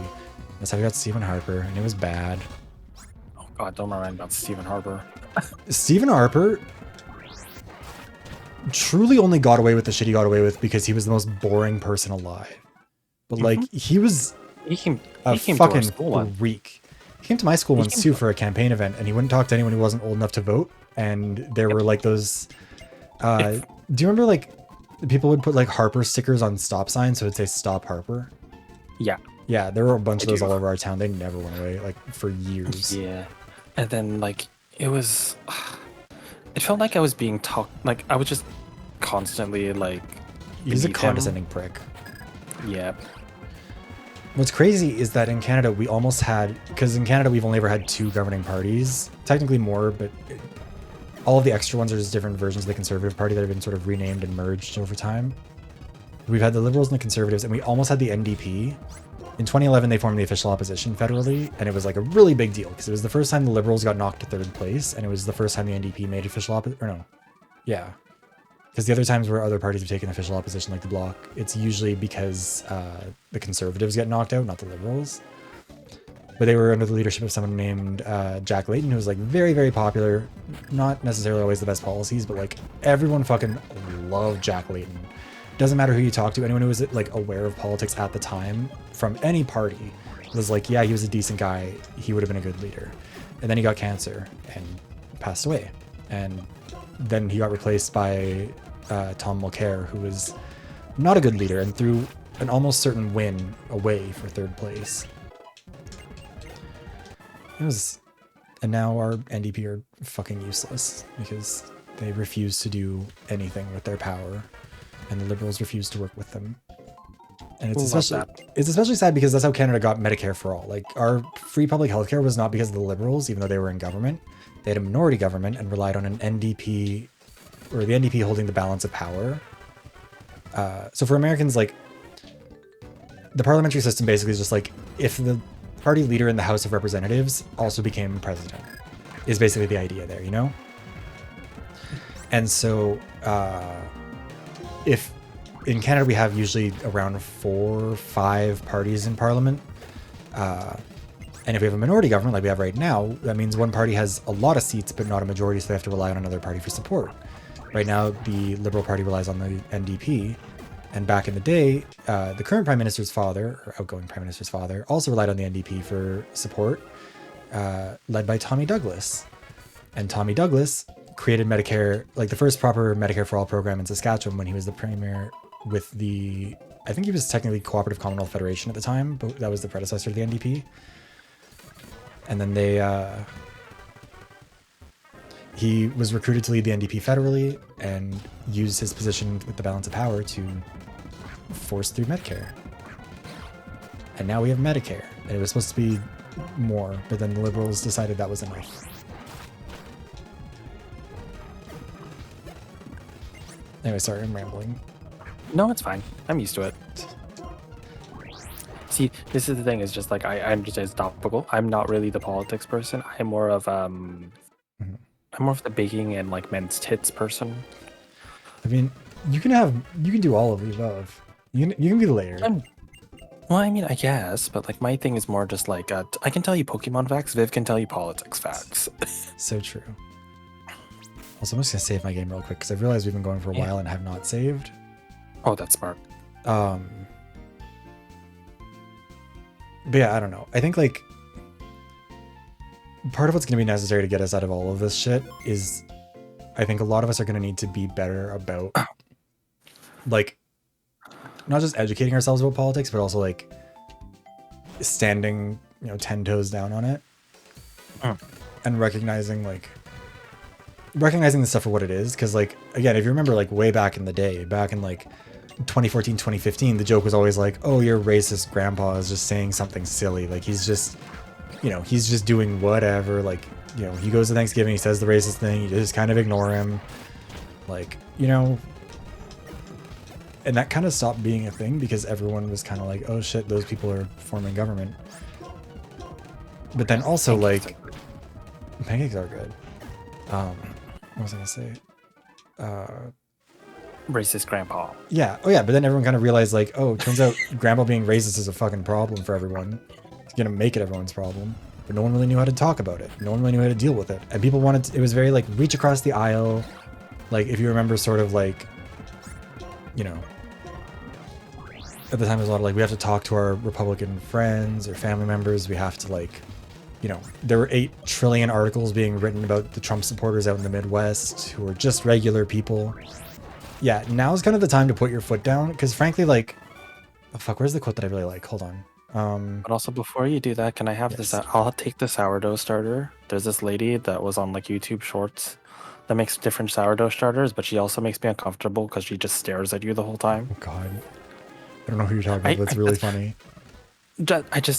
It's hard to explain, but like she's one of the people that like has like a downwards like view sort of camera, so she like gets in close. And like she's not a bad person, but it's just very much like, please stop staring at me. You know what I mean? Like, just make your fucking sourdough. Yeah, just make your fucking sourdough. But yeah. Oh, wait, her name is Patricia. Wait, do you know who I'm talking about? I mean, she sounds pretty distinctive. I can imagine someone would recognize her. Oh, not this turn. Okay, sorry. I thought I was see. No one understands my references. Viv doesn't understand the song I sing from TikTok. It's fine. People don't know. I feel like you don't get more of my references than I don't get of yours. But anyway, what I was gonna say is, there's a quote that I really like that I've talked about a bunch, by Charles McKay. That's like, "You have no enemies, you say. Alas, my friend, the boast is poor. He who is mingled in the fray of duty that the brave endure must have made foes. If you have none, small is the work that you have done. You've hit no traitor on the hip. You've dashed no cup from perjured lip. You've never turned the wrong to right. You've been a coward in the fight." If your crepes are burning, that means your heat's too high. It doesn't have to be very high for crepes because they're so thin. I feel like we're going through like the 7 stages. What is it? The 5 stages of grief with the crepes. Which one are we at? Bargaining now? Please don't burn. Please don't burn. I'll do anything. But yeah, like I really like that quote because, like, ultimately, in order to do good in the world, you have to be willing to fight the people who are committed to doing harm and standing on business and not letting it, like, especially as queer people, like, right now, the weak point that people are focusing on is trans people, because they've found a vulnerability that they feel like they can exploit there with, like, trans people in sports, which is also bullshit. Anyone who's ever played sports knows that, like, it's not fair. People don't have equal bodies to start with. That's kind of the whole point of sports, but whatever. Anyways, like, but right now, that's going to be who's thrown under the bus. And as queer people, it's our responsibility to not leave them alone. Because it's the right thing to do to support trans people. They're part of the community. They're also just people and deserve that support. But also, on a selfish level, if they can win that fight, they'll just keep moving on. Then it will be that, like, first they came for the trans people, you know? And I said nothing because I was not trans. And then they came for XYZ. And I think, like, we're really going to see shit. Like, that's where it, like what we were talking about before, like, not just abandoning community, not just abandoning the people who need you. Like, those are the moments where it's going to be important to stand up and push back. And, like, it's going to be uncomfortable and it's going to be kind of ugly. Like, it's going to be some unpleasant fights and some unpleasant situations, and it's not going to be popular in a lot of cases. Like, me too. Right now is not like you can see it in how every corporation's abandoned all their pride shit last year. Like, that shit was a bad indicator. At least they're yummy, exactly. Yeah, we're glad that at least tastes. See, we told you, don't eat the dough before, or dough. Don't eat the batter before it's cooked. But yeah, like, Michael Phelps is a good example. Michael Phelps produces like half the lactic acid of a normal person. His wingspan is way bigger than the average person's, so his muscle recovery is really fast. He just, like, He's I mean, when I played hockey, for some stupid gambling sites. Anyways, continue. well, yeah, but that's a lot of people now. But like, that's most athletics. Like when I played hockey, there are some kids who are just fucking bigger and they can run you the fuck over because they had their growth spurt when they were 12, you know? And yeah, rainbow capitalism sucked. The absence of the rainbow in capitalism is a sign that shit's gonna suck a lot more. Hi, Loogie. Hi, Loogie. But yeah, like I've had this argument with my dad about trans sports because like, and my dad doesn't like, he's not, there's a lot of people who are not like bigoted who can see the logic in the argument. And that doesn't mean it's a good argument, but like they can see like it tracks logically for them, which is like makes it stick a bit more. Like it's not just like trans people are evil. It's like this specific thing where it's like whether or not you agree with trans people existing, you can still have an opinion on this, you know? And a lot of people will kind of can see the logic and like, oh, it's unfair. But like if you talk to those people for 30 minutes, it's pretty easy for them to realize like, yeah, sports are kind of just like that. Like I had a really good metabolism growing up. That helped me with sports because I ate like shit. But I could train well, I could run well, I could get into shape fast. There were some kids who were shorter. I mean, also, hell, with sports, the month you were born in is a massive determining factor. The earlier you were born in the year, the more likely you are to go pro. Really? Yeah. Why's that? Well, because of how it's a also we love Jeff Landshark here. Big Jeff defenders. Yes. But like this was a famous study. I can't remember who did it now. Fuck.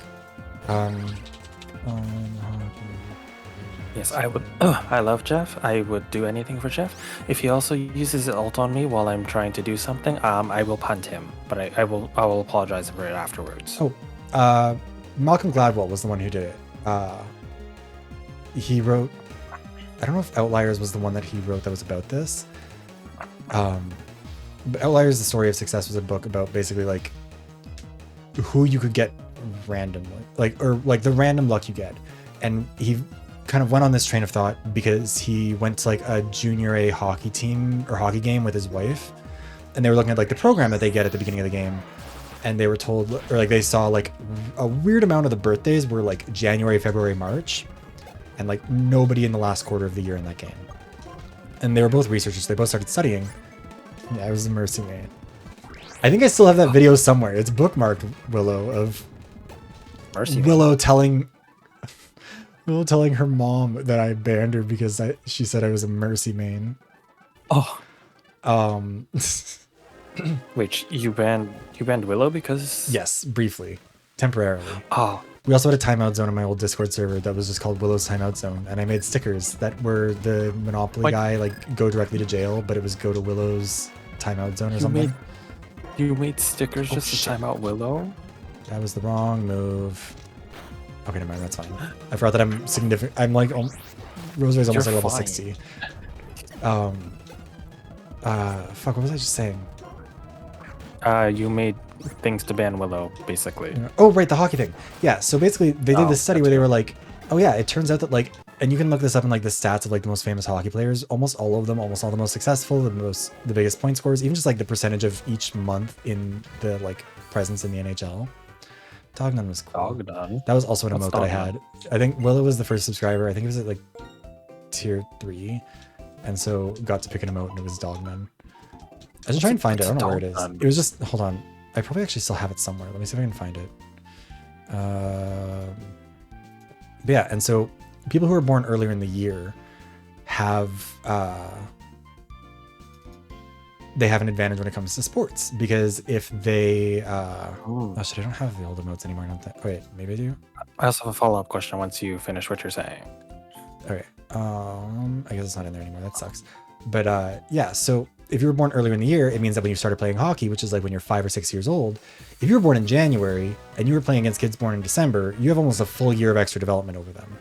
Which like That's obviously what I was thinking. Yeah, like between you and me, that's not a big difference. Like even though we're not the same age, but if you're a little kid, being born earlier in the year means you have that advantage, which means you're more likely to get onto a better team, which means you're more likely to get more resources, which means you're more likely to keep getting on better teams, and vice versa. I mean, I wonder if that applies to like school and grades and whatnot, right? Because let's say a child that was born in like August, because if the school year starts in September, right, versus someone that's born I don't know in like October, for example, they have like a full year, almost 11 months basically. You know what I Yeah. mean? Like I think before it their kind of, next. I think it Go kind of ahead. creates like an inverse situation. Do you think so? Gas has been fun as game.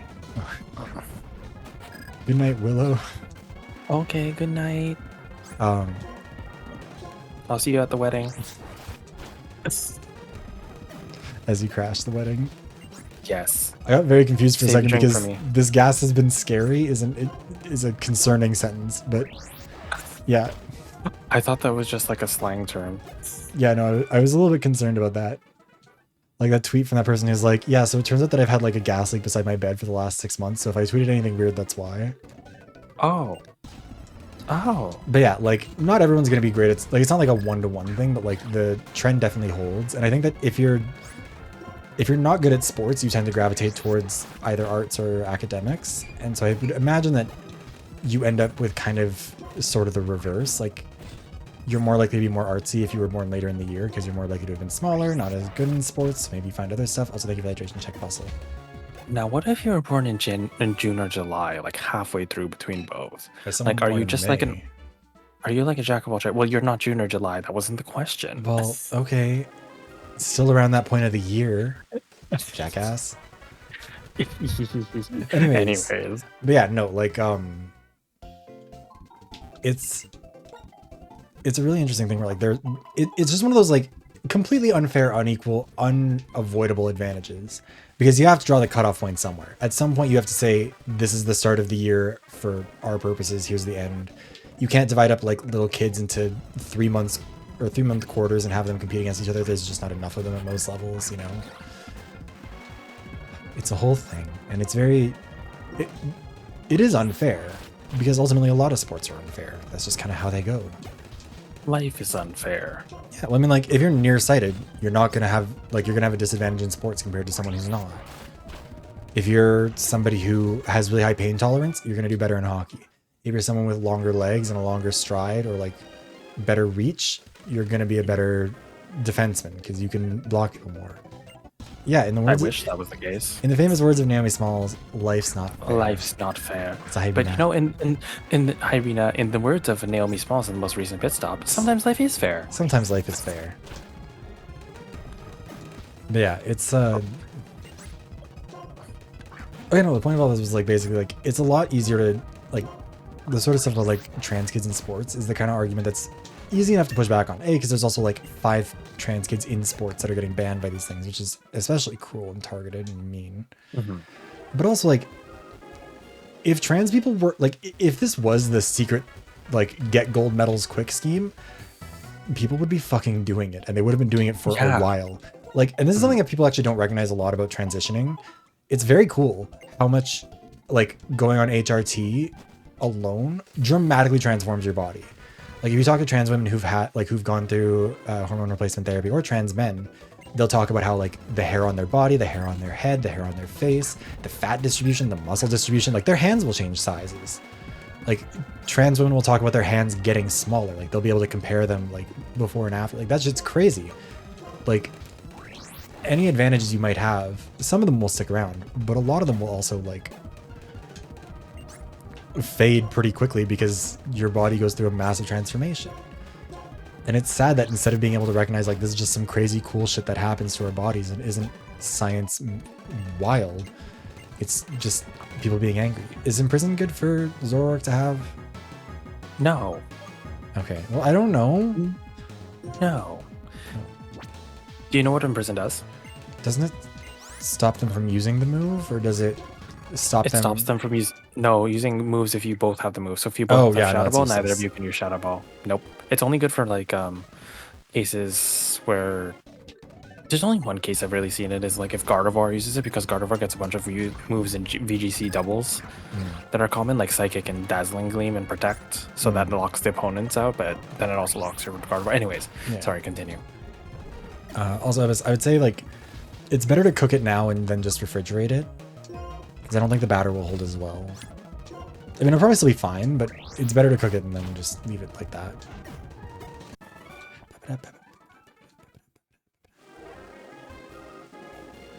Alternately, you could share some with us.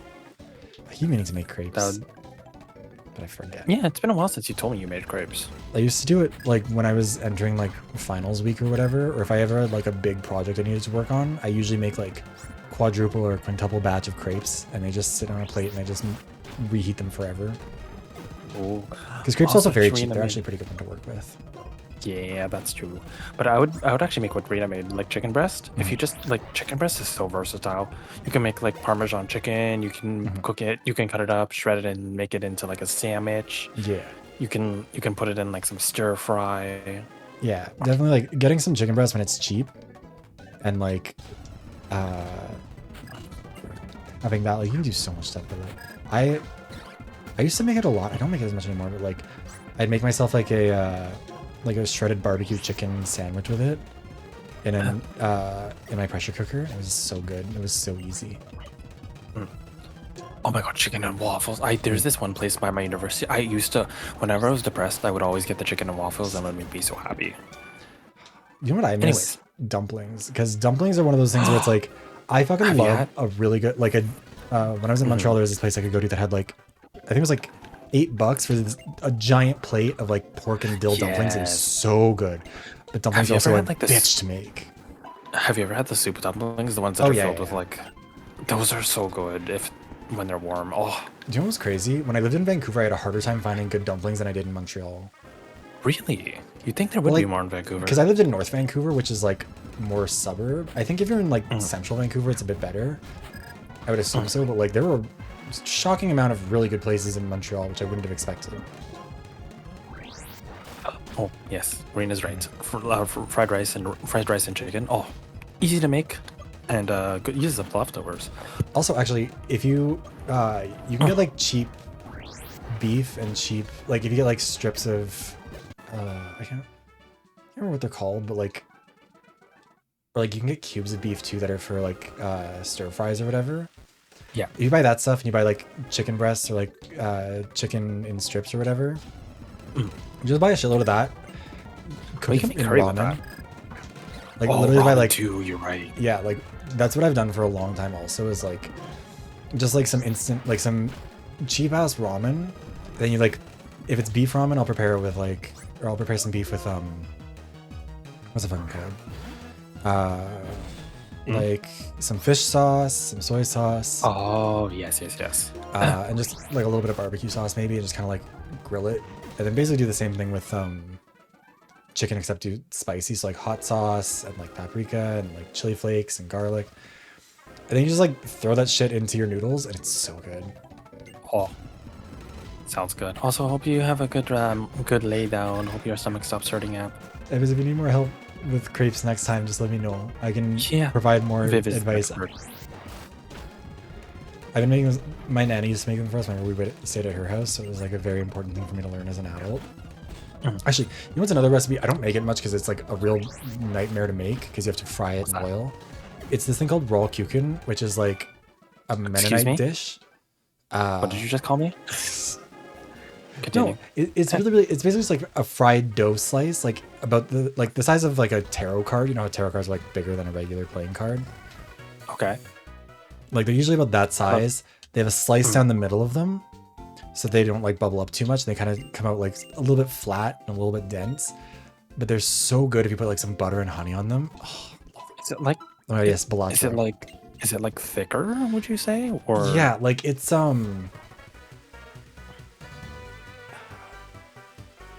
It's definitely like I'm trying to think about like what the density is, because like it's I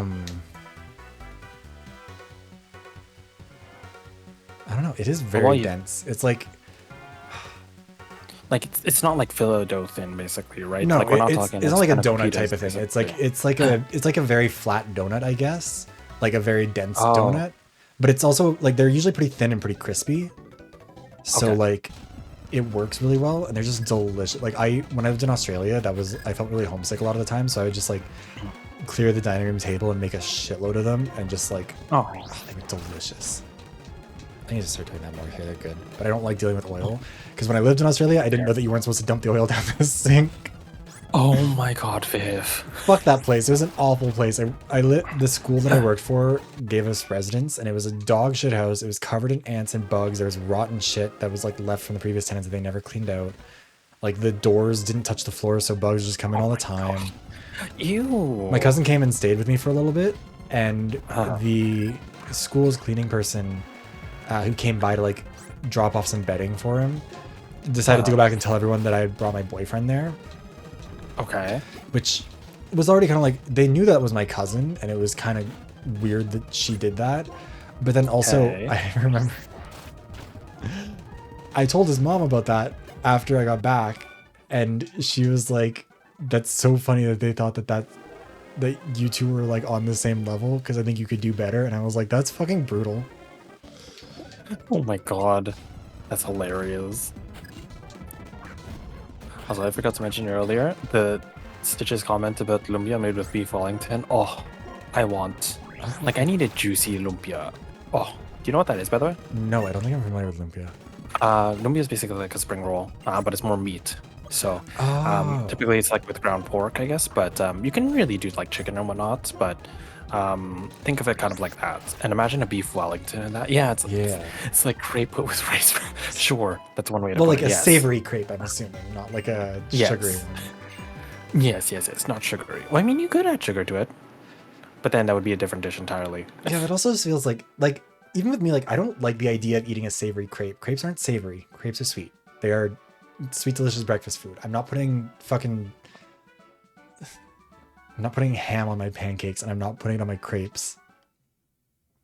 Well, you eat ham and pancakes? People eat like ham and crepes, is what I mean. Oh, okay. I was like, I kind of want to try that now. Yeah, pasta's difficult because it is very touchy. Like you really have to be very careful about the timing on pasta, otherwise it kind of turns to mush pretty quick. Also, actually, yes. Puppo, have you ever cooked with like vermicelli noodles? Yes. Yeah, those are also something that's really good to like just kind of grill some meat. I struggled to get into that building by accident. But you can also deep fry vermicelli too, by the way. Oh, I haven't tried that before. I just would like It's so good. cook it regularly and like, but with vermicelli, because it's such a thin, like it's like I think it's a rice noodle, isn't it? Yes, I believe so. Yeah, so you have to like cook that shit for like exactly 2 minutes and then take it out and immediately rinse it with cold water, otherwise it'll overcook itself. Like it's like when you do like a soft boiled egg or whatever. Right. Yes, I agree with Rena. I love meat in my mouth. But Tis. That wasn't Rena, that was Dan. that wasn't Rena, that was Dan. Dan. Rena has the same color scheme as Dan, you know what? Same thing. Yeah. Rena probably liked meat in her mouth too. I don't know. But also I will say with I'm projecting onto my mother. Crepes are one of those things that's like, if you ever want to impress anybody, crepes are one of those like really easy things. If you can cook a decent crepe, like I remember when I was in high school, there was a girl that I was friends with before I came out, and she was a day student because I was a boarder, and so I went to her house and we made crepes and watched movies. I think we watched Wolf of Wall Street. But I made her crepes, and it was the closest anyone ever came to thinking I was straight, because she like posted it on Instagram or something, and people were like, "Oh my god, like he made you crepes." But like, crepes are up there. I can't even really think about other things that kind of compare, because crepes just inherently seem very fancy.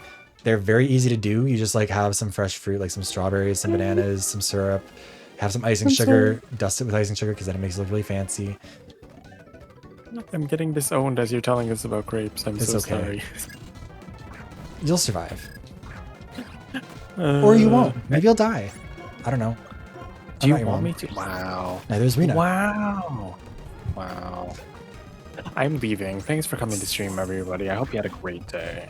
But no, like, I don't know. I feel like you don't have to learn how to cook a bunch of really intense stuff. Also, honestly, one of the things that was kind of freeing for me when I was like getting better at cooking is realizing like, especially like again, if you're gonna like grill some like chicken or some beef or whatever, you can kind of just throw some sauce on there. Like I love dill, so I'll just like throw a little bit of dill whenever I'm like cooking some chicken or whatever. Just throw some like. I'm not a big dill fan, but that's interesting. But yeah, like you just throw some like whatever spices you like just kind of throw a little bit of it on there. See if it works for you, and if it doesn't, you just try it differently next time. And it's like very easy to do that over time. And like you can make a million noodle recipes if you have like a noodle and a meat that you can mix in. A singular, not a packet of noodle, just a singular noodle. Yes. Well, one really long noodle can take you a long way. That is true. I mean, have you seen those people that like get fucking hot dogs and they'll stick like a spaghetti noodle through them? Yes. Have you seen the Jenna Marbles video where she makes corn on the cob, except instead of the corn bone, it's a hot dog, or it's a corn dog? No, but now I need to watch that. It I didn't watch Marbles as much. It's so fucking funny because she's talking about how like her friend Chris, they were playing PUBG and out of nowhere he just said corn on the cob, but instead of the corn bone, it's a corn dog, and she just fucking dies laughing, and it's so fucking funny. Hold on. Yeah, she was like, I'm gonna try and make this fucking thing, but also her and Julian are vegan and gluten free, so corn dog is kind of hard to make in those conditions. And basically, what they tried to do was like make a corn dog, because you just like dip the hot dog into corn dog or like into batter. That's high waiver, and then you deep fry it, and it's delicious. But they tried to sort of like just kind of just like stick kernels of corn to the outside of it while they were doing it, which obviously like they didn't stay, so they kind of just like floated off. It was not a successful adventure, but it was really fuck. One of these days I'm gonna go on a Jenna Marbles binge. I just know she's just so fucking good. That's me with some other like VTubers, or not VTuber, like YouTuber stuff. Yeah. Like, I don't expect anyone to know, but I used to watch like one YouTube channel called Community Channel, Natalie Tran. I would still go back and watch her videos. She's Australian. Hey, what's her name? She again? just made a bunch of like Natalie Tran, but her YouTube channel is called Community Channel. Oh, okay, probably not then. But regardless, like I will go back and watch her. That's basically how that formed the basis for my humor. I feel that. A lot of my humor comes from that sort of stuff too. I think, what was it? It was, I don't need to come in here, but we're gonna heal up anyways. Like Drew Gooden is one that I go back and watch a lot. Like I'll just have his videos on in the background. I'm trying to think about who else. Off the top of my head. I mean, you know, Jenna Marbles has done it sometimes. I'm trying to think in terms of older YouTubers. I think Curtis Connor and Danny Gonzalez, the trio of the same guys. Owning a harem. That's something else. That's different. That's just the life of a gay person. What's the new Hatsune Miku song called again? Corrupt Girl? Yes, the corrupt. What? Hold on, I just watched it. 1 second. I have had it on a loop. Like it was literally on repeat in my car while I was driving to get stuff before stream. So right now, my voice is too fried to sing it, but it's so good. Confessions of a Rotten Girl. That's it. Is one of them. I keep thinking Corrupted for some reason. I mean, maybe it depends on the translation you're looking at. No, I think because it's officially an English song. It's not like it's not a Japanese song first. Oh, true. But yeah, I tweeted something about it where I said, can't get over Fujoshi Hatsune Miku getting the Junko Enoshima Danganronpa execution while being lectured by another Fujoshi Hatsune Miku about an explicit gay Omegaverse fanfiction and crying about what God would think. Oh, is there certain artists involved? Do I need to wait, what? be concerned? I don't know. It just said like the song, but I got mad seeing a certain artist involved. I don't know who the artists are. I just like the video and I like the art. Oh, and I like the song. I mean, I was telling Viv earlier, I didn't realize that they were the same person that made fucking, oh god, why can't I think of the song name now? Or something? Magical Cure. Yes, Magical Cure Love Shot, which is I sometimes play the acoustic version for stream. Yeah, instrument. I say acoustic. Puppo? Oh no, Puppo's guitar versions of right, Vocaloid songs. Your internet died for a half second again. Wait, let me make sure. Show chat is still active though. It's good. It was only a second. You just stuttered in Discord and on stream. I don't know. I blame the fucking weather. My internet's usually never bad. Yeah, I don't think you've ever had this issue, but it does still say that this chat is being shared. Okay. As long as I'm still streaming, I'm okay. But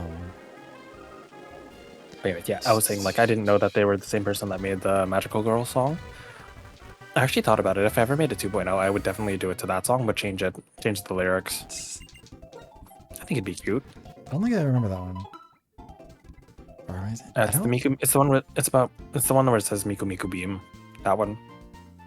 I'd have to go back and listen. I'm not actually super familiar with a lot of Hatsune Miku stuff. It's fine. It's fine. Oh, good. I'm still up. Hokawazu. There are to the bar. Let me. Oh, I probably shouldn't do this on stream. Let me check my phone. 1 second. Where the fuck is my phone? I mean, I don't think they Like, am I did supposed much. to them? Yeah, it was there. I think they did a little bit of stuff for it, right? Let me see. Or did they actually do the art for it?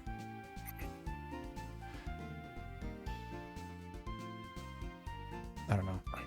Anyways, but yeah, I know them. I don't think so either. But yeah, anyways, yeah, Puppo's still up. It just stuttered for a brief second. On my stream, Oh. I think people would have heard Puppo cut out in Discord for like a second or two there. Okay.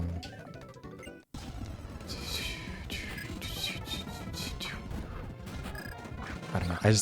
Fuck, that video is so funny to me too. There's like multiple screenshots from it that I have saved now as pose references. There's the one where I think he's supposed to be like a barista and there's just a handprint on his ass. Oh my god, you whore. And then there's the two of them with like, for whatever reason, the tape on their nipples, which I think is just really funny. It's just because, yeah, I like that one. There's just like, okay, this is such a weird deep cut, but I remember I was at my grandma's house as a kid and she never had magazines like People or whatever they were, but she had one that had Angelina Jolie with pictures where she also had tape on her nipples like that, I think. Okay. While teachers in the school. Oh, okay, I see. That makes more sense. I don't know. I was like, I don't know who these characters are. I don't know if they were like references to something else, but I think that makes more sense.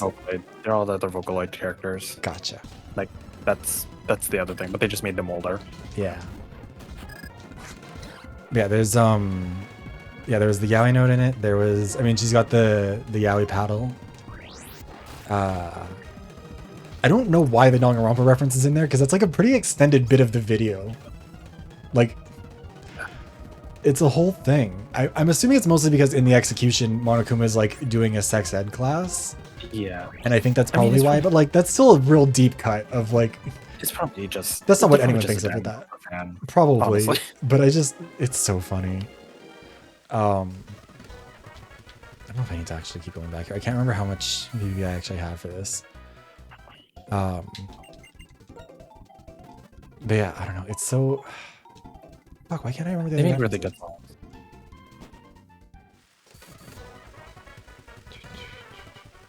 Yeah, because one there's Kaito, then there's Kyo or Kyoteru, who came out with Yuki. Yuki was actually like I think she was supposed to be a younger. Her voice was actually made by I think like a grade school, if not in like younger girl that was recording her voice. So she's actually like genuinely a child. But they were supposed to be not a pair in the sense like a romantic pairing, but sort of like that's how they released together, teacher and student sort of thing. Gotcha. Yeah, Yuki's pretty well, you probably won't know her, but there's this like gif of her basically like playing like a recorder, and then people just ran with it, and then they'd record her on a treadmill. That was a popular thing. Yeah, Yuki was designed to be an elementary school girl, and I believe an elementary school girl is who voiced her. Her voice bank, I mean. Yeah. VTubing is such a, or not VTubing, Vocaloids are like such a like. Because I remember when I first saw like Hatsune Miku, like a concert on YouTube. I can't remember what the song is called. Yep. I remember it so clearly though. I'm not gonna try and sing it because I'm not doing that. Even though my voice didn't hurt. But I know it has like a guitar bit. That's like let's narrow it down. No, but like I don't know, like more of a rock guitar. I don't know. I'm sure if I played a couple Vocaloid songs, you probably. I think it was like one of her more. Hold on. Yeah. Ep knows which song I'm talking about, but I knew Viv wouldn't know what I'm talking about, so I had to describe it. Everyone's making fun of me. That's the one. This? Oh, that one? That's the one, yeah. Oh, World is. Oh, that's a classic. Yeah, I remember seeing that one, and like, there was like a brief period where I really wanted to learn Japanese. And I kind of stumbled on that while I was doing that, and I kind of never followed up on it, and I don't know why. Yeah, that does sound right, man. I think that's kind of like... Oh yeah, no. And the thing is, I was one of those people that got into the Utauloids, which are basically the fan made ones. For those of you that don't know, one of my favorite is Ritsu Namine, who is basically has the most fucked up lore. By the way, Ritsu is, I believe, I believe is canonically just because of how shitposty it was. I can't remember if they're 6 or 9. I can't remember. They are a male, biologically male, but they dress up as a woman. I think they go by any pronouns. But and they also have rocket launchers as tits. Baffling. Do you see how weird Otauloids get? But they have an amazing voice. Like whoever recorded their voice bank, chef's kiss. Yeah, I saw one of the top comments on the on that new Miku song was someone saying like they were complimenting them specifically for being able to like get the English Miku voice bank to sound right. Yeah, because when it first came out, it was rough. Yeah, but it is crazy like how much, because when you listen to it, like obviously it doesn't sound like you can tell it's not like a person saying it, but also like you can really get the emotion, especially in the bits where in the bit where she's in the execution. Oh yeah, Ritsu is also a Squirtle. I forgot. There's Love that. there's some really I could tell you another one later, but finish your thought. But yeah, like just being able to like, because obviously like it's not real, but like she does sound like she's really going through some shit when she's like in the execution. She's like, what will God think? I don't know. It makes me laugh. Mm-hmm. They've gotten so much better at getting emotion in Vocaloid voices. Like it's quite insane. And then there's the Utauloids that just get weirder. There's Ruko, who basically has both genders at the same time. There is a full male and a full female voice gender. Who else is there? There's... Oh my god. Sorry, my brain shut off. Oh no, Rose. There's Teto. Teto is in fuck, what's that song with her and Miku that came out recently? Is it the rabbit? She's the one with the twin tails, like the pink red hair, like twin tails, spirals. Oh no, I'm thinking of a different one. Because I know that Rabbit Hole was one that Hatsune Miku is in too, right? Yeah, no. Miku was the one that made the original voice for Rabbit Hole. And then there was the reveal. Are you thinking of the one? I saw the video for the Miku video where it's like the hypnosis theme. Hypnosis theme. No, I'm I trying to think of the one where. In that, but I don't know. Hold on, let me find the Miku and. Class there's brutal. Mesmerizer. That's the song. That might actually be the one then. Yeah, it's the one where they're basically like, essentially just like KFC characters, like KFC workers. I don't know how to describe it. They have like the striped outfits. Here, hold on. I'm just gonna. No, I don't need to watch an ad. I'll just send you the video, but it's basically that one. You've probably seen people doing Oh yeah. This is the one I was thinking of. Hold on.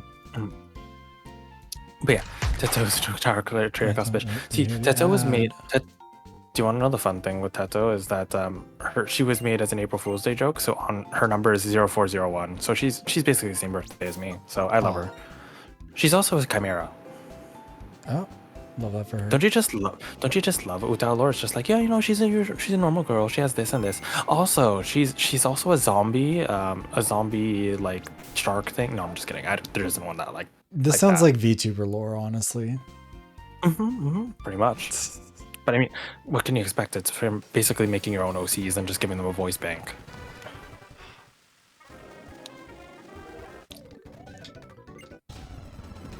Oh no, I like Melt and Romeo and Cinderella are good ones.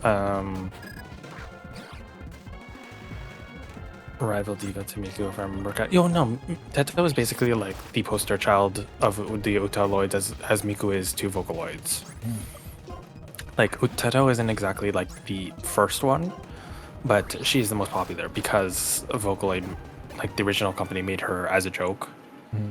But she's kind of become the face of all fan-made voices. Also, the diva thing just reminded me of the Drag Race stuff with fucking Joella. Oh my god. What are your thoughts on Joella? Please tell the class. I think she's just like...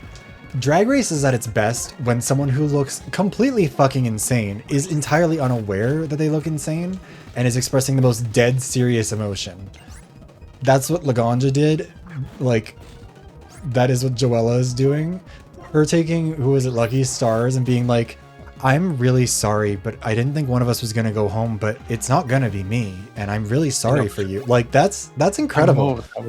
That was great. Also, I am known for my opulence in the LA scene. I am the Asian This is queen. Melinda I'm Verga. like, This is what, like, I know. we finally got there first on something, because she is just American Melinda Verga.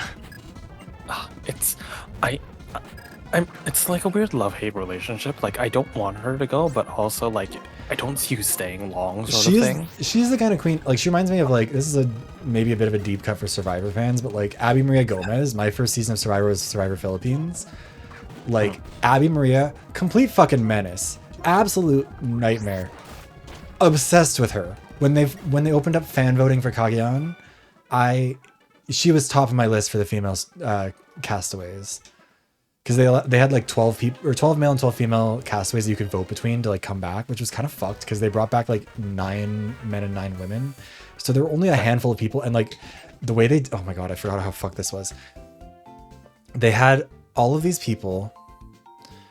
They brought them all to like the live reunion. Survivor films like in March or April, and then it usually like airs. They do 2 seasons a year, so one will air in the fall, one airs like starting in like kind of around the same time as like Survivor or Drag Race usually does, I think, like around January. Okay. And so after they film the seasons back to back, so like they'll just take them out to I think it's Fiji is where they've been for the last like decade or so. But they'll fly everyone out to Fiji. They'll do one cast, and then they'll fly out the next cast. They'll just film them again.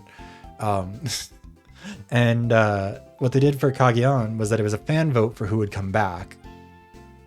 There were like 12 men, 12 women, and only 9 from each group would come back. And they brought all 24 of those people to the live reunion for whatever the season was before it. I can't remember. And they all had their bags packed. And the thing was like the winning 9 people would all go. Like they would all get sent out immediately. Like they would fly out to compete. And it was like, it was so brutal I remember T-Bird, this woman who was on Survivor Africa back in season 3, didn't get picked. T-Bird? Her name was T-Bird. That was her nickname. And it felt so bad for her. I was like, hi, Asher. Yeah, we're doing Pokemon Brain Rot and also a bunch of other stuff. Also, wait, was Wentworth in that? Hold on. Survivor. Because the rule was also like, you had some people from the current season who were also eligible. And if they won, I think they weren't, because the voting was happening while they were still playing. Oh no, it wasn't Cagayan. What was it? Also not the Evilest Chronicles, the longest series of Vocaloid songs. Jesus Christ.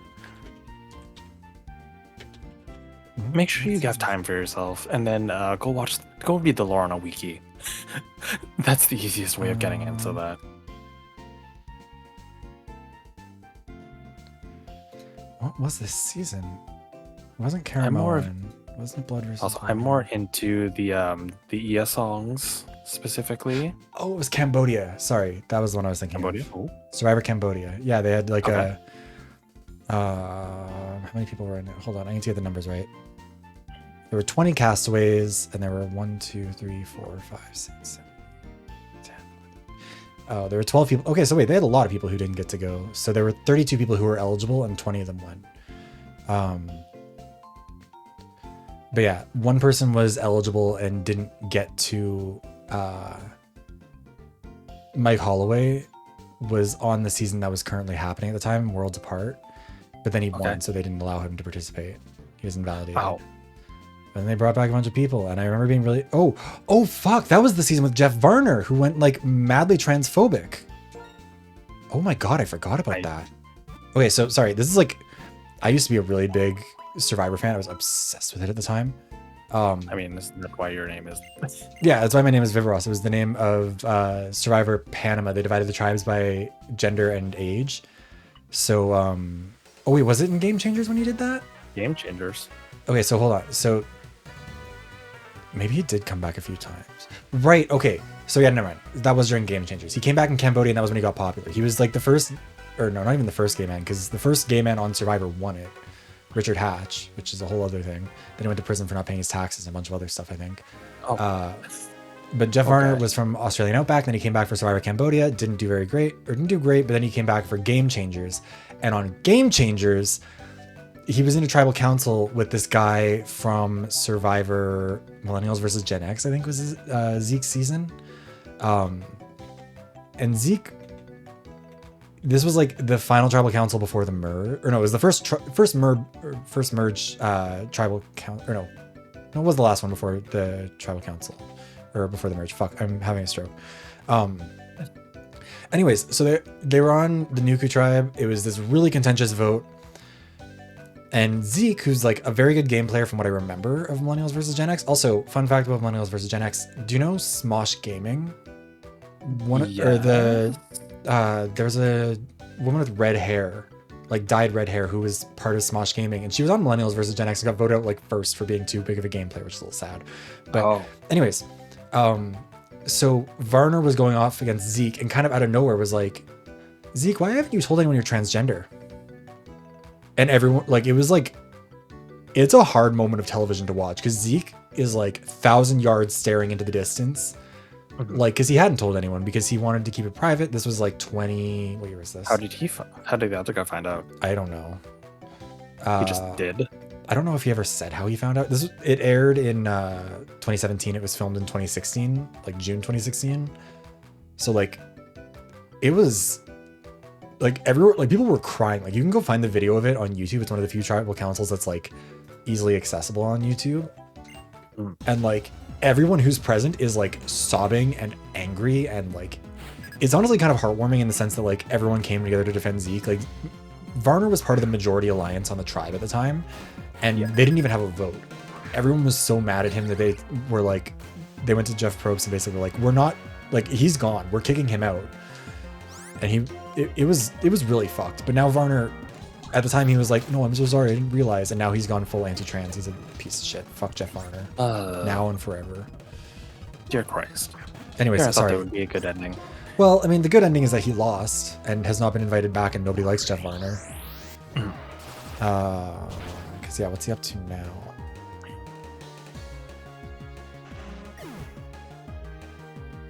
I don't know what he's up to now. I do know that I remember seeing like his Twitter shit. Oh, he got fired for it too. Oh, fired? He got fired for the job? outing. Yeah, because he was a real estate agent or something. Ah. Yeah, Jerry Manthe, like, oh fuck, wait, Jerry Manthe, hold on. I'm remembering the name right?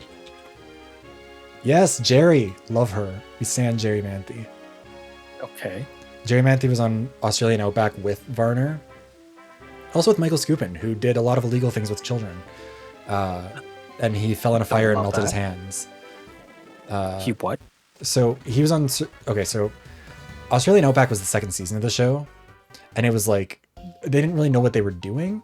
And so they were making a fire, and Michael Skupin was like warming his hands in front of the fire, and he breathed in like a lungful of smoke and blacked out and fell into the fire, and it melted his hands. It was real bad for him. Love that. But yeah, and then he got brought back for Survivor Philippines, which was my first season, because that season's theme was like they had 3 tribes and each one had a returning person who got medevaced in a previous season. So they had Michael Skupin, what was his name? Fuck. He was on Fans vs. Favorites.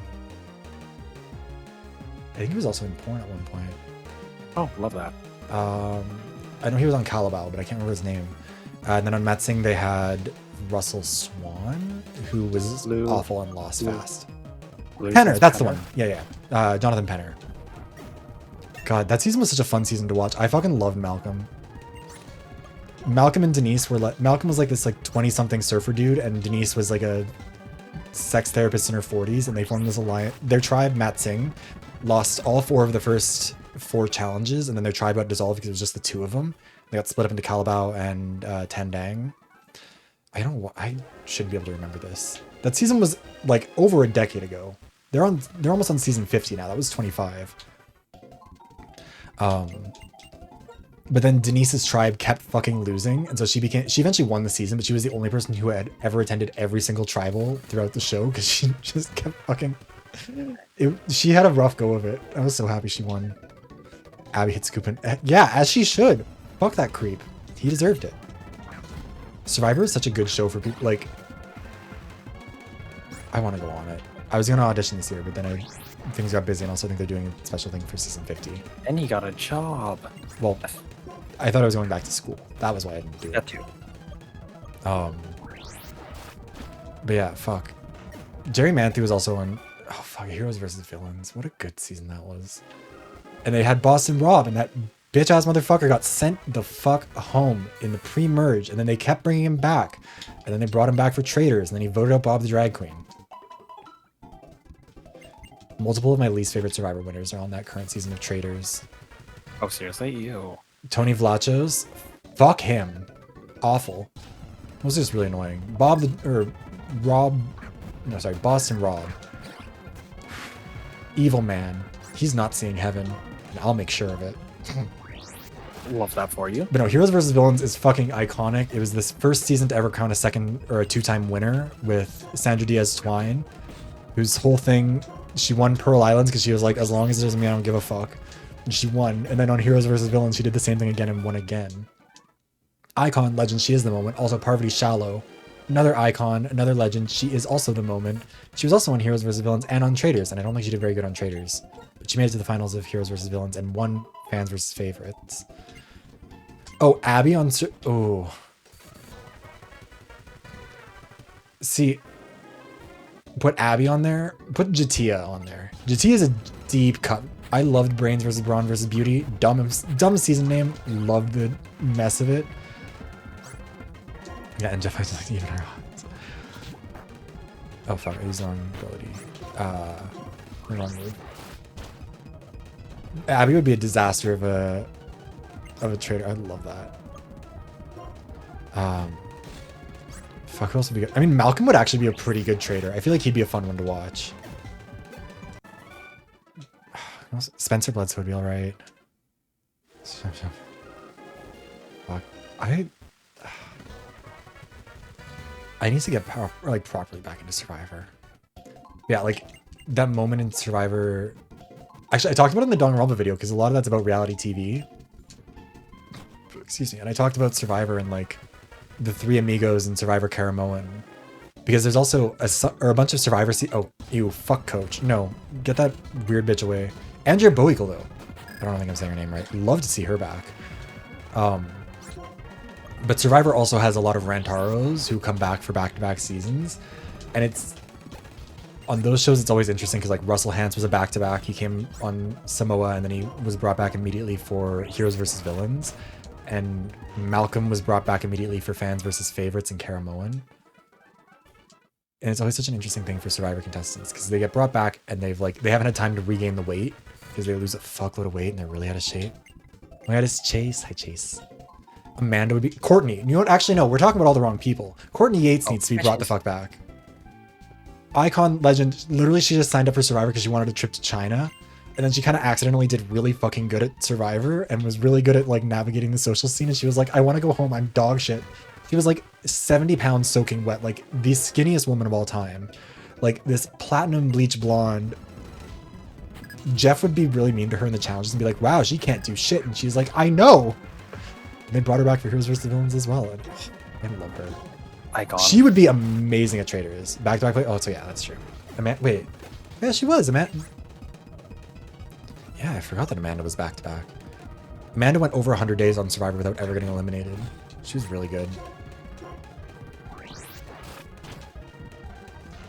God.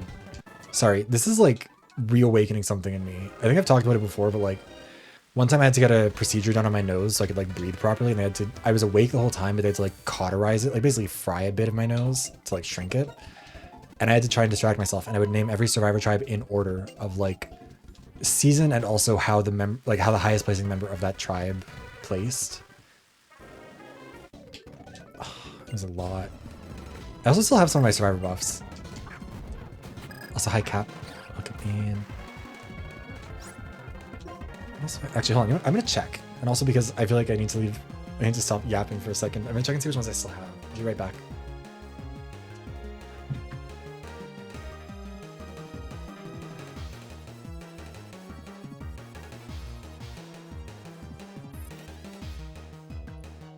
see. I don't even know if I could do with the 5th up. I mean, I guess I could do that with Pokemon.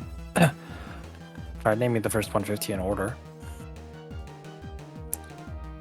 Or I could tell you like which main character, which gym leader has the, each gym leader's ace. I suppose I could do that.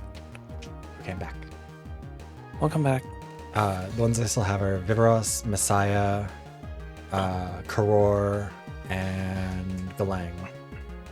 I used to have like dozens, like I spent hundreds of dollars on it. I had some really rare ones too. Like I had like some original, because in the early seasons of Survivor, some of the buffs had like they were sponsored by Reebok, but all the like collector's edition ones didn't have the Reebok logo. And I had at least one from Survivor Africa that had the Reebok logo, and I made a good amount of money selling that. Anyway, sorry. Huh? What? There, what'd you say? I said I used to have like dozens of Survivor buffs. I could probably actually find it because I posted it somewhere to sell it at one point. I think I took photos of all the ones I had too. I don't know, but it was like a lot. Like I had like, because like you know what the Survivor buffs are, right? Nope. Okay, so on Survivor, instead of giving them like a team jersey or whatever, they'd give them a buff, which is like a circular, like a tube of fabric. It's like elastic. Hold on, I'll just send you one. They're really cool because they can be worn as like kind of anything. They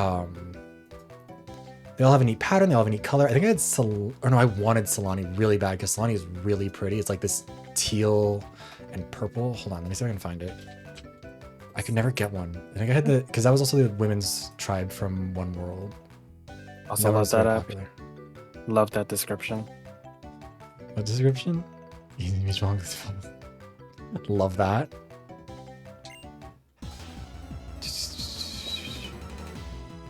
Yeah, I've kept the Viveros one forever. I don't know what I would ever do with it. I want to keep it in like. I just feel like I need to. Yeah. I see. Yeah, like you wear it as a headband, or you wear it on like your wrists, or you wear it like around your neck. Like you basically just always have to be wearing it so people can see what tribe you're on. Oh yeah, basically Apollo. Yeah, that. Yeah. But yeah, I had like they're a really big collector's item because they would sell them as the season was ongoing, but usually once the season was over, like you just have to buy them from other collectors. I remember one time. Did they sell a lot? Like a few, but not many. And they were also like they weren't super expensive when you first. Actually, I wonder how much they could go for now. Let me check. Sorry, I'm like not playing Pokemon. I'm just I'm ranting about everything else. Oh, it's fine. I'm used to it. Actually, I wonder how much the Viveros buff goes for.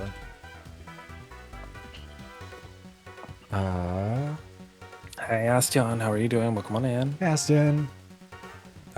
There's one that's available for about 160 Canadian dollars. Like the one that I have. My Viv's worth $160. Well, the thing is that some tribes are very rare because they weren't popular at the time. Like, oh, there's a Marquesas, the Soleantu buff with Reebok. I had that one. Karor was really easy to get because like Karor was a tribe that they did something called oolonging, which was where they won every single challenge, so they wiped out the other tribe completely. So okay. Karor was a very popular one, and oolong wasn't. But there was also a merge buff that they made that they never used, because they just kind of like shifted them over. No, 160. Okay. Also, hi Sleet, thank you for the hydration check. And hi Astion. No, 160.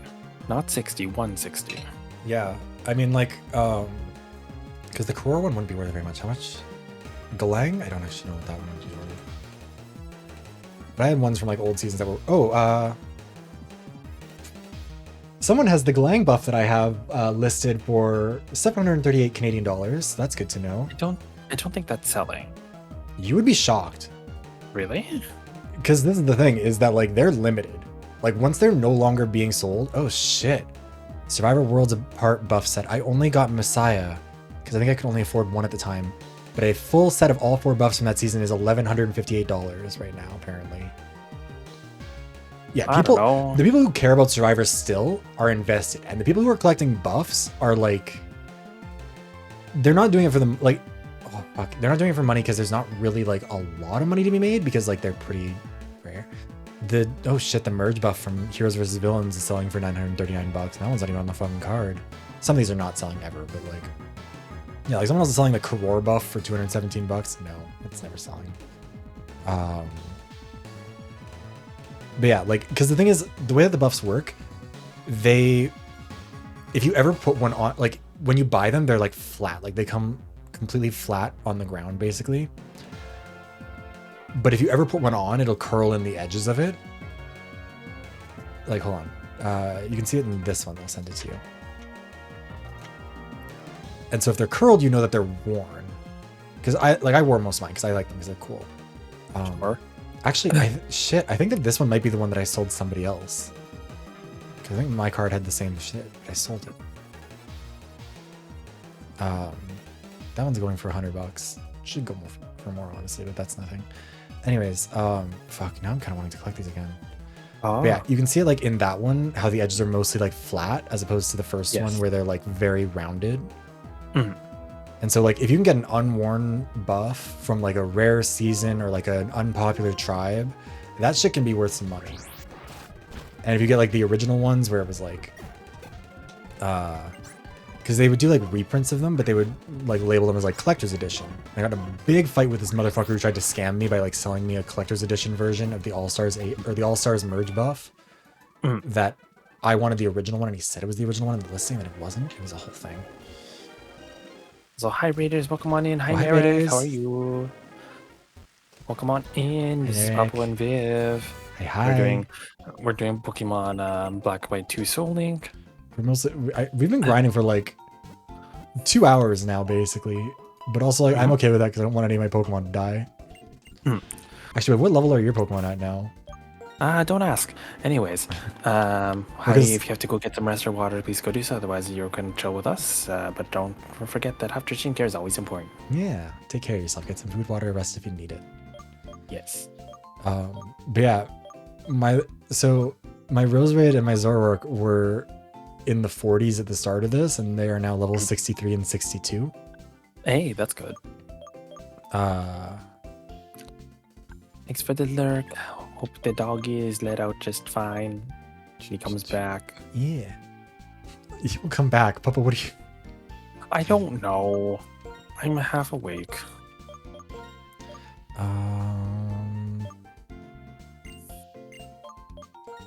But anyways, yeah. So for my team, everyone, Lucario 61, the rest are 60, and then Snowcone is level 53. Wait, sorry, what are they? Sorry? I was focusing on items. It's okay. It's okay. You could ignore me. It's fine. No! What levels are they?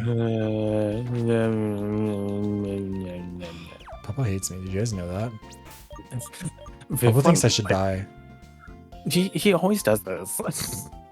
He's just like, I do something slightly inconvenient and Papa hates me. It's true, though. I'm like your biggest supporter. Shut up. Shut up, you whore. Wow. It took you a second to build up the confidence for that. Yeah, I know. do you know how hard I can't actually outright call you something mean. I have to like build myself up to it. It'll basically be like a compliment sandwich. It'll be like a compliment sandwich. Just say, no, like I'm your biggest fan. Also, fuck you, whore. But I still love you. Including the stutter. Anyways, no, the actual answer was my Lucario is level 61, the rest are 60, besides Snowcone, who's my current trainee, he's level 53. What level was Snowcone at the start? 51. I only just started training him. Oh, I thought you'd been doing it for a while. No. He just takes longer. That's why I was doing him last. Ah, I see. But yeah, the rest are basically 60. Oh, except Smeargle. Smeargle's at 59, sorry, but she'll get to 60 soon. Because I've been using the XP share on her. Also, Astion, I can see you in both chats. This is a shared chat, you know. This is unfortunately not going to work that way, Aston.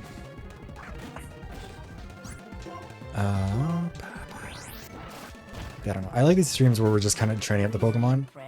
I was thanking for the follow, Rena. Oh my god. Yeah. Because then we get to have ranging topics from talking about how to cook crepes to politics to Vocaloid lore to Survivor lore. I feel like Actually, it's sort of the scary thing with a Soul Link is legitimately like worrying that you're gonna let down your friend. and like get something really important killed, because we've both done that a couple times now. Oh yeah. I mean, I don't really care as much. I just feel really bad when I do it. Like, it's not about my Pokemon getting lost for the most part. I think the only one where I was genuinely upset about, I mean, like, obviously the starters. But I think the only uneven one was probably, like, when, what happened? Oh, wait. Yeah, my Osha, the Oshawott, got wiped out because you had the Dwebble. Or the... Oh, what's the one no, that wasn't it a Wobbuffet? I don't know. Because Yours was the one that got was wiped out by the... no, Osha was with Dwebble. No, I know it was with Double, but then I think I got stuck against a Wobbuffet. Oh, I think so, yeah. But that was the only one I think Osha was one of the only ones where I was genuinely like... Because I feel like we've had legendaries, but also I think like part of the reality with this sort of thing is that your legendaries are gonna die. They don't make it. Yeah. Because one of The the law of the universe will allow it. Very rarely do we have a legendary with a legendary. Except to like obviously like the static ones, but we've already lost most of those. Yeah. Actually, wait. Which ones do we have? Let me look. Well, I know we had Entei, and then we had your Manaphy. I had a Fion, and I think that one's dead. I think that one was. Oh no! Oh, that was the other one that I think we lost when we were fighting the legendaries. We lost my Fion and whatever it was paired. I think it was paired with like your my Entei. Yeah, I think so. Where was it? What? You're right. I named it Manafione. Yeah, it died, and it was with your Entei named. My writing is fucking atrocious. I know. I'm aware. You've tried to show me before. I can't read it, and I'm the fucking pharmacist. What? What? I'm trying to read it. It doesn't look like that. Duck tea. Yes, I named my. I don't know. I named my anti-duck tea. My favorite drink. Whatever. Anyways, I'm pretty sure it was like sweet tea because it was. Oh, is that? Oh, that might be what that is. It was supposed to be sweet tea because of Suicune. Yeah. Oh right, I tried to name my Cottony Poofy, and I don't think it let me. And then I found a Cobalion that killed itself. That was sad. I had a Latios that I named Laloridios, that you had with a Drowsy that you called Bianca Del Rio. And then I got my Yes, killed. because Bianca Del Rio looks like a fucking hypno. Yeah, thank you for the follow, sixth circle. Words are hard. Welcome in. What were you saying, Puppo? Well, no, I just saw Epps comment about this so obsessed person on Reddit. Oh God, that's a lot. I didn't even know they made a Sobra. I mean, you can get custom shit of anything on Redbubble. Also, that's true. I feel like I've encountered all of the like Blades of Justice or whatever they're called as like capturable Pokemon. Like they've been my catches for one region or another in one of our runs, and all of them died. And then I know I'm pretty sure we've met all of the Reggies, like some way or another. Yeah, Regius I remember was on my first, like one of my first, like not the first one, but after the first gym, that first one that unlocks. Mm-hmm. Who else do we have? Because you have Regice. I had Registeel at the start. Did we find Regirock in this run?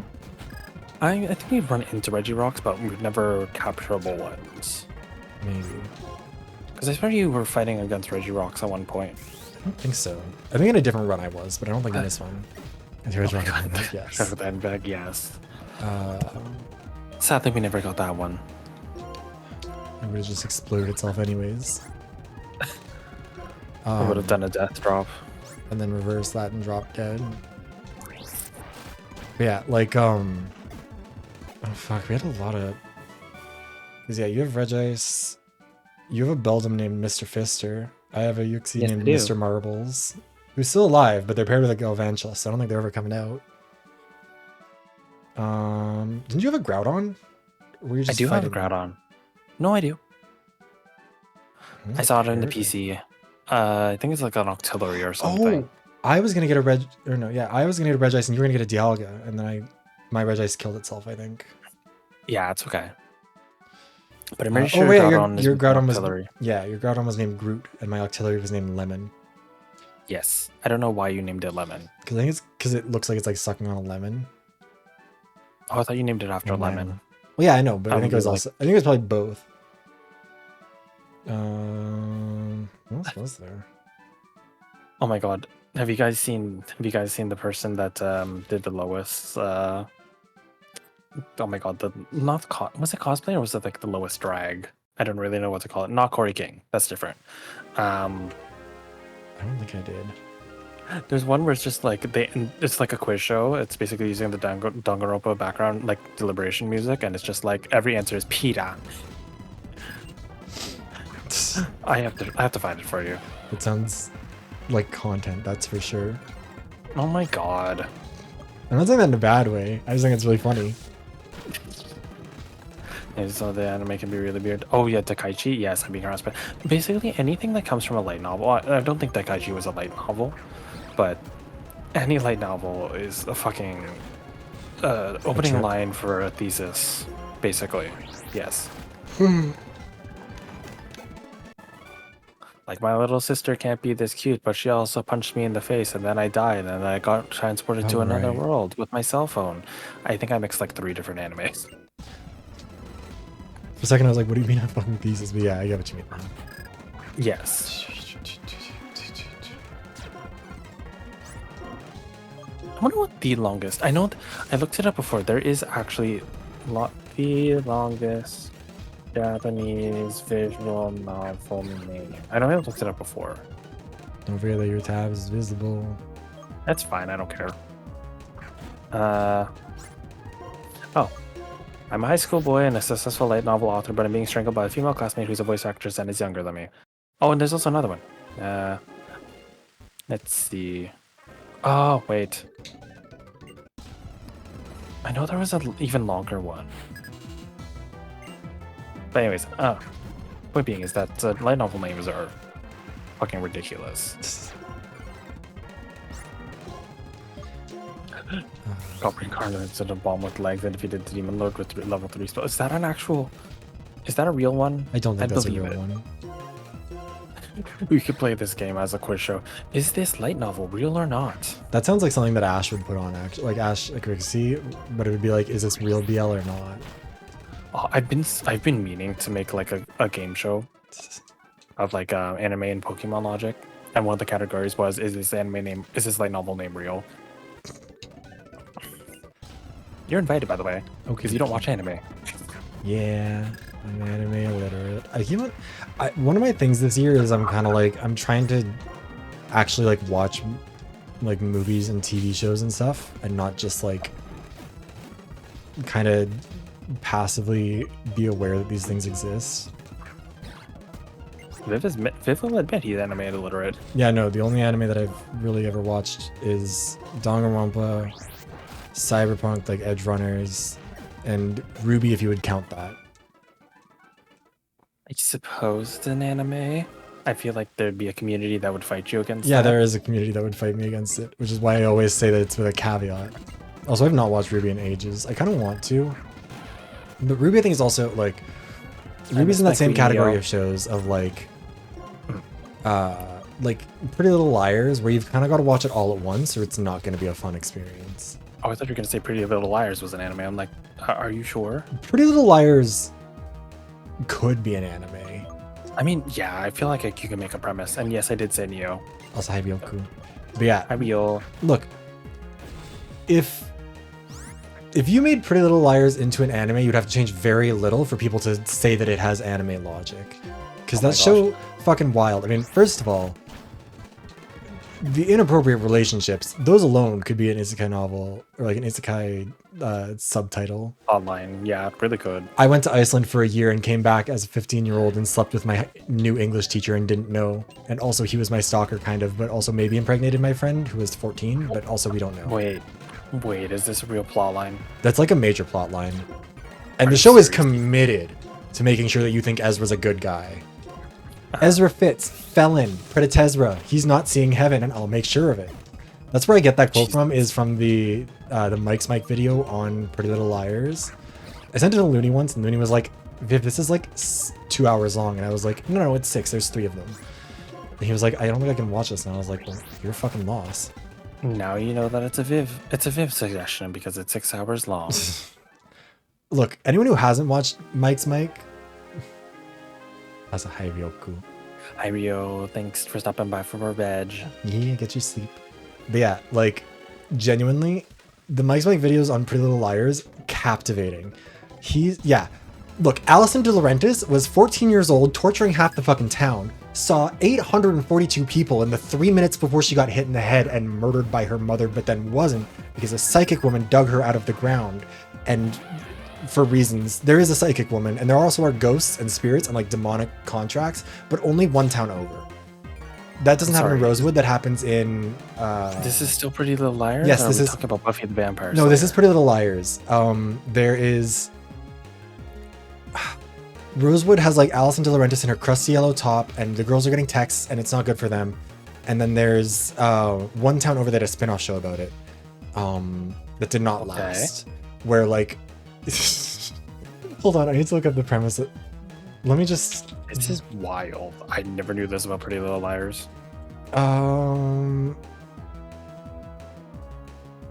Ravenswood. That's the one that I'm thinking of. Let me just tell you. In the meantime, sorry, I'm getting rated. Oh, hi Raiders. Hi Raiders. You can talk. I'll mute. No, do your thing. I won't want to interrupt you. Okay. Also, you can just keep it unmuted. Okay. Hi Raiders. My name is Puppo Lostvelt. I'm a good boy being a VTuber. How was your stream, Jacko? It's nice to see you. Go give Jacko a follow. He's a sweetheart. He's also an IOL streamer. Oh my god. He's a Flash tuber. How was Team Fortress 2?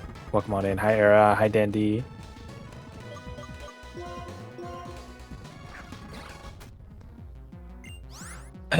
But yes, welcome on in, everybody. I know it's late for you. Yeah. If it gets take two. If you need to go get some rest or water, please go do so. Otherwise, you're welcome to chill with us. But yeah, we're playing Pokemon Black and White 2 with the Vivaros. Yes. Viv is telling me about Pretty Little Liars, and it's wilder than I thought it was. Okay. So yeah, the Okay. Oh my I'm god, scared. I can't get over. So the thing with Ravenswood is that town is supernatural, but it's the only supernatural place. So like the girls in Rosewood are legitimately like, oh my god, guys, I got a text, and meanwhile they're killing people in Ravenswood. And so Caleb goes. Or Ravenswood. Sorry. Ravenswood is where they're killing people. Rosewood is where just like they're getting texts. Okay. But yeah, so one of the main characters' boyfriends, Hannah's boyfriend Caleb, is from Ravenswood, and so he goes back there, and he's like one of the main characters of this spin-off. And so he like leaves from he leaves Pretty Little Liars for a little bit, and he joins 4 other people, one of whom died. Rip. And the the town of Ravenswood signed like a supernatural contract to make sure that every soldier they sent survived and came back home safe. And for that contract, they would sacrifice 5 people from their town, 5 kids. And so Caleb and this other group of people were like in the next batch of kids to be sacrificed, but one of them already died, which kind of threw off the plan. And also, so they were trying to bring her back to life so they could all die together, but if not, just kill all. It was a lot. This show did not last. Okay.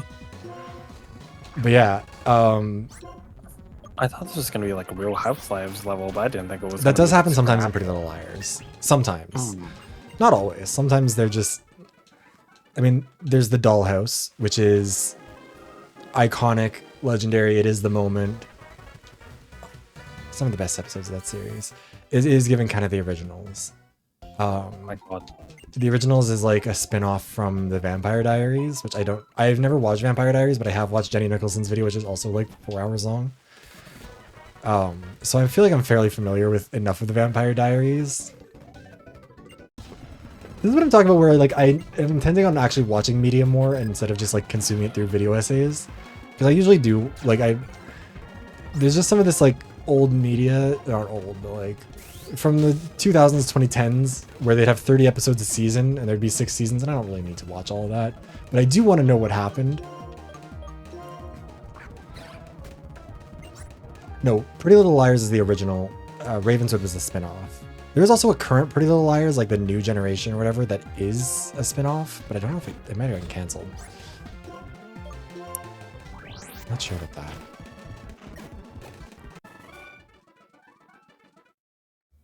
Sorry, Pretty Little Liars is a show that exists. It sounds like it. Oh god, I forgot. They also have Emily, who's lesbian, and that's her big thing, is that her secret is that she's gay. Oh no. And they kill so many of her girlfriends. Like, poor Emily is going through the ringer constantly. And this like- is the Ravenswood one? Sorry? No, this is the original one. Emily's like a Jesus. swimmer. They kill one of her girlfriends. Maya? I think they kill Maya. Like, completely unrelated to the plot of the show. She just kind of gets killed just to make Emily feel sad. Because they hate her, I guess. I don't know. Okay. She's also the only one So who I don't think normal. ever has a relationship with an adult man. Which is good for her. Or an adult woman in her case. Oh. She dates people her own age, which is... How old are these girls? So they're like 15, 16. Oh, okay. And so Arya dates her high school English teacher, Ezra Fitz, the felon, throughout the entire show. Like, she hooks up with him in a bar in the first episode, and like that's the end game for them, which is unfortunate. Alison De Laurentiis was Alison De Laurentiis. Menace of the Thank you for Millennium. Thank you for that information.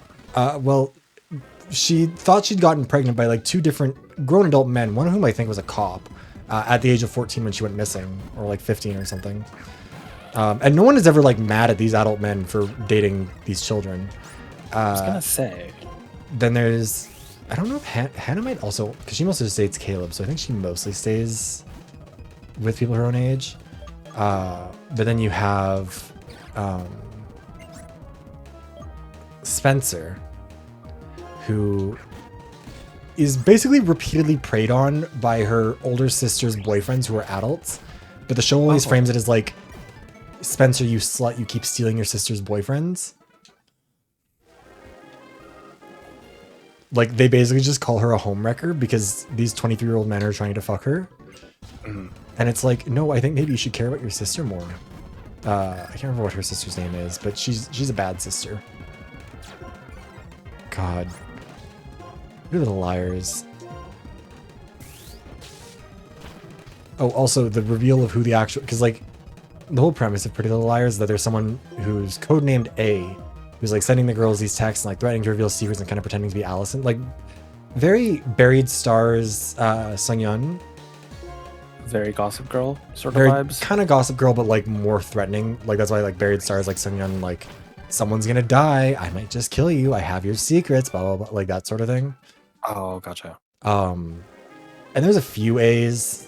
At one point, it's a team. The team has like half the town, but no one knows who actually is A out of the A team. And the reveal of like the main big true A is like this very not great transphobic plot, where it turns out that, I mean, spoilers for anyone who is invested in watching this show. This spoiler's not gonna make any fucking sense to you anyways, frankly, even if I explain it in detail.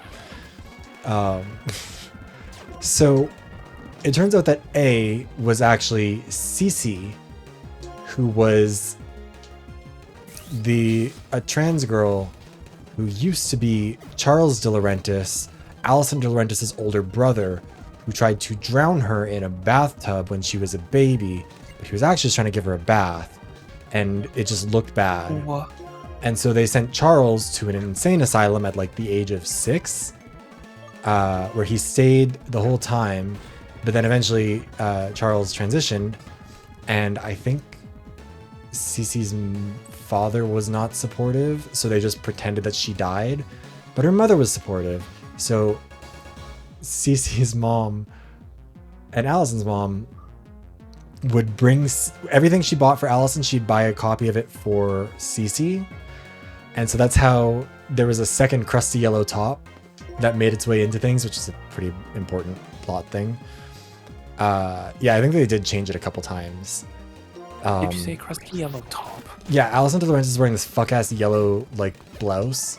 Oh, I thought you were referring to a person. No, Okay. no. I That would don't be awful. know. Oh, I don't fucking know, Vivs. No, she's wearing like a really shitty yellow shirt. The wardrobe, again, like you've got to remember this was taking place in like the early 2010s. Like in the trenches at every given moment. Like they were fighting for their life. Or I don't know. oh wait, who was the one who got the worst? I think it was probably Okay. Spencer. Or no, maybe Also, Arya. In my defense, sometimes Viv refers to people as just like the menace of the society, like this Menace of person the needs to Millennium. die. Allison. Yes. Yeah, and you know what? Ezra Fitz does deserve to die. He's not seeing heaven, and I'll make sure of it. Which again, thank you, Mike's Mike, for all the quotes. No, I think I actually see why I'm confused. I See think why I'm confused. I was rewatching those videos while I was working on the Danganronpa video, and hold on, let me find what I said. Because I referenced it, and I'm pretty sure I said Kokichi is a galactic threat level menace. And Allison de Suagrentis could take some lessons from him. Let me see. Allison. Oh, spell it with 2 L's? It does. Yeah, the introduction for Kokichi was next up is Kokichi Oma, the ultimate supreme leader. Now this is a galactic threat level menace. Allison de Suagrentis of Pretty Little Liars fame. Shout out Mike's Mike. I am incapable of saying her name correctly anymore. Could learn a thing or two from Kokichi about how to gaslight gatekeep girl boss. What was it? I referenced her another time too. What was this? Oh yeah, it turns in chapter 5, I said that Kaito Momoda had a very Allison De Laurentiis kind of evening where he managed to encounter literally everyone he knew in the span of a single night before seemingly dying and no one knowing for sure what happened because they're all lying to protect each other. Which Love that. I hadn't thought of that before I wrote it, but then when I wrote it, I was like, no, that's so true. Kaito Momoda literally did have the exact same kind of night that Allison De Laurentiis had. If you were confused Sounds about about what right. happened in Pretty Little Liars, it is that.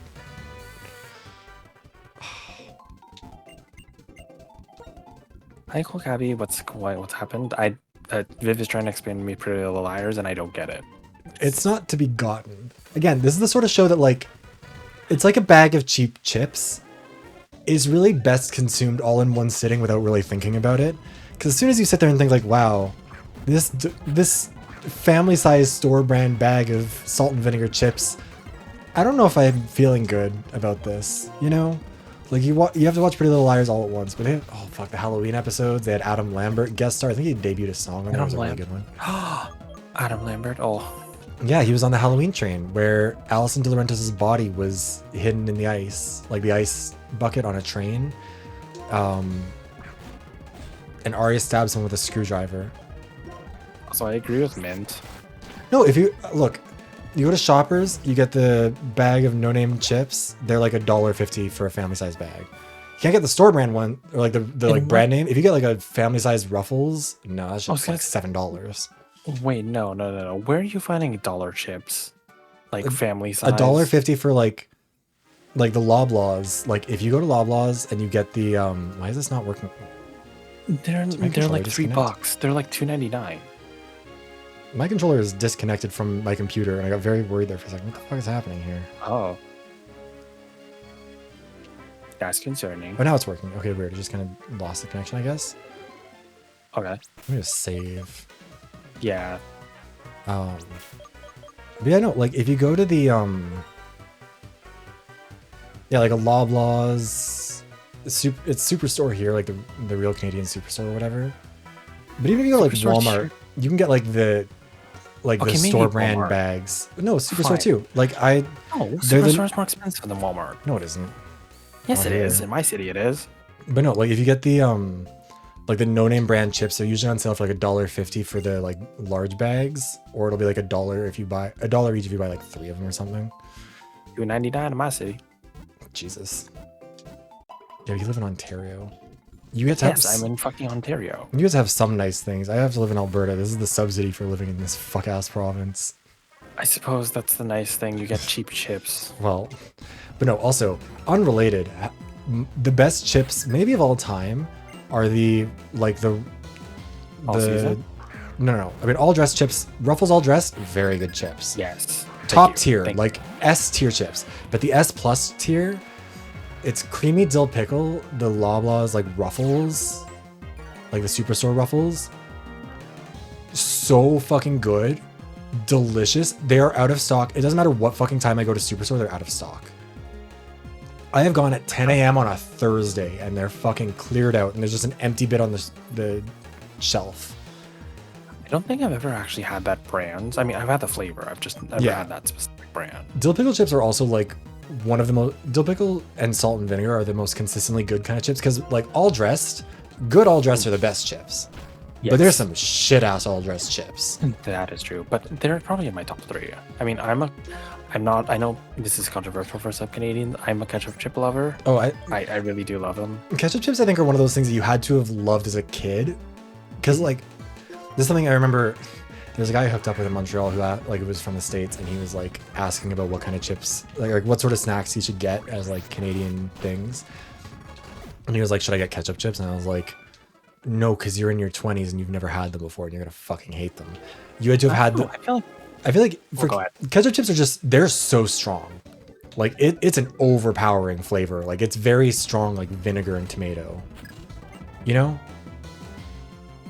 Papa, I'm just watching your model like flop around. Are you okay? Sorry, I was taking off my shirt. Oh, okay. I'm warm. Sorry. Like, because all dressed chips are like a savory kind of like strong flavor. Like, kind of like barbecue chips. Like they're in that kind of category, you know? So like you can introduce that to an adult, but ketchup chips are like, it's so vinegary, but they're so fucking. Also, actually, Superstore also has a really good like Ruffle ketchup chip. Delicious. Yes. Oh my god, the Ruffles ketchup. Oh. The Ruffle version of every kind of chip is better because you just get like even Ruffle original ones. Ruffle original is actually pretty good. Like I've had to choose the brand to have like chip brand to eat for my entire life. Ruffles, because I like pretty much more than 50% of their flavors. It's a shame that they cost $7 though. Yeah. Like you can't, and it didn't used to be that way. Even a few years ago, like they maybe be like $4 a bag, which was already kind of a lot, but like I'll put up with it. And this is a small bag bunch. Oh wait, like a regular to small. See, but no, the problem is that Canada, for whatever reason, is a country that uniquely gets all the really good chip flavors that no one else does. Like when I was in Australia, I was also in the trenches because they have regular, like plain, they have the worst kind of salt and vinegar. Actually, it wasn't salt and vinegar. It was labeled that, but it was also in a pink bag, and pink is not the color of salt and vinegar. I don't know why they were doing that. It's such a weird one. Like pink salt. It was maybe, like magenta. That's weird. Yeah, it was bizarre. And they weren't even that bad. They were just not salt and vinegar. They had sour cream and onion, and they had barbecue, which are like, only one of those flavors is a flavor I would ever pick. Sour cream and onion, no. Like, you can continue with the chips. I really need to pee. I'm so okay, sorry. Go Pisco. Baby. Salt and vinegar. Wow, okay, this is the thing though. You have UK chip flavors. Canadian chips are to the rest of the world's chips like UK chocolate is to the rest of the world's chocolate. Prawn cocktail is vile. I think that you guys deserve international sanctions for that. My controller is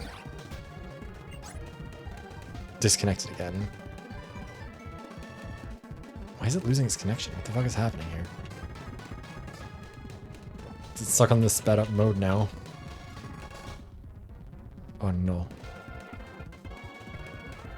But yeah, I feel like here, blue is usually the color of salt and vinegar. Is this ever gonna fucking connect? What is happening here?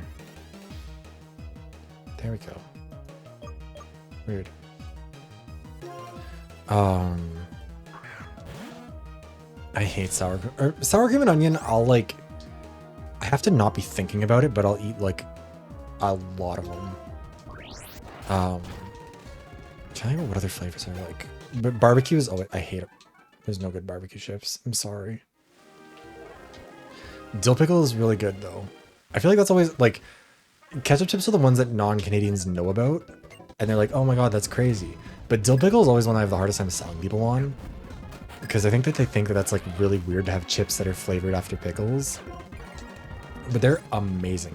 Actually, Pringles used to have this really good, like super sour dill pickle chip, and I fucking loved it.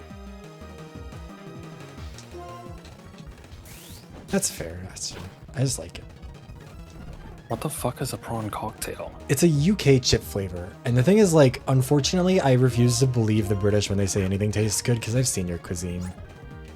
I lived with a British man for 7 months also when I was in Australia. And we would talk about food. Prawn cocktail? I don't know. I feel like I'd like it, but also I feel like it's either I'd like it or I'd hate it. like, I don't know. What does it taste like? Yeah, it's like shrimp, whatever that red sauce is. Isn't it just ketchup? No, It's not. no, don't be silly. I don't know. They don't call it a I'm shrimp not- cocktail because you have a bunch of shrimps and ketchup. That's how we do it. We're cheap.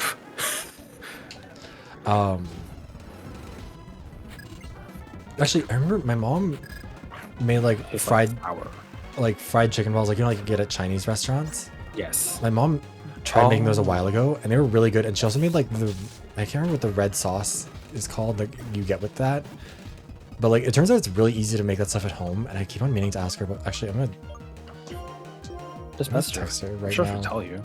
I know, I just keep forgetting. Let me see that really quickly.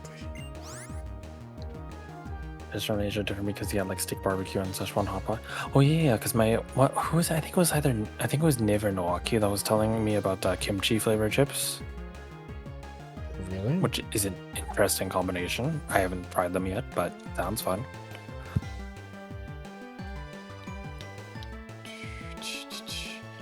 I really want to try kimchi. You've never had kimchi? No, I haven't. Oh, Well, like, because I see it on. Easily impressed. Thank you for the follow, Love Mono. Welcome in. What was I gonna say? Shit. kimchi. Right. I see it on like YouTube Shorts a lot. Like it'll pop up and people are making kimchi, and I'm like, I kind of want to try it, but also like, I feel like it's one of those things where it's like I don't really want to. I don't think the first time, like, there's some foods where it's like the first time you try it, it can be something you make. I feel like kimchi is not best experienced made by an amateur the first time. No, please do not, Viv. Do not eat amateur kimchi. You will hate it for life. Yeah, like that's the thing is like part of why I don't eat very adventurously, and it's almost, or not even almost, it's entirely because like I don't really have a lot of money, so I don't want to waste it and like go to somewhere like Subway and then like, you know, get a sandwich with everything on it and then be like, oh, this is kind of shit. Because like I'm not someone who can convince themselves to eat if I don't like it, and I don't know why. Like it's something like me and my mom have, like, when I was a kid, it was a war. It would be like a battle of attrition sitting at the dining table where it's like, you know, you're not leaving until you eat this. And it's like, okay, no one's leaving. Then I won't. I'll be here for 5 hours. I will make myself throw up. I will fight the fight. Oh my god. You were one of those guys. I mean, I was the same. It wasn't like I wanted to. It wasn't like I was actually like making myself throw up. I couldn't do it on command. It was just like, if I got it in my head that this was not good, and it was good food. It was like lasagna because it would have like some spinach or whatever, and I'd get it in my head that I don't like spinach, which was dumb because it wasn't even very much. But like, for me, like texture is a big thing with food. So like tomato That's chunks were like if my parents made like spaghetti and meat sauce, like the one that would really like any tomato chunks would fuck me up. I love the taste of it. Like pureed tomatoes in it was so good. But like just I don't know, like tomato chunks when they get like mushy, and it's like it takes me out of it. Well, no. Or it did as a kid. Well, in that's particular. No, I feel that though because my cousin is that way with potatoes. Like she doesn't like potato wedges, not wedges, like the bits or whatever, like when you cut it up. But she'll eat fries. She just doesn't like the wedges because of like how the grainy Like texture it is. scalloped potatoes. Yeah, kind of like that. I think. Oh. Is that the term? I don't. Like Really scalloped know. potatoes is like when you make them and they're like covered in cheese and stuff. Like they're sliced really thin and then.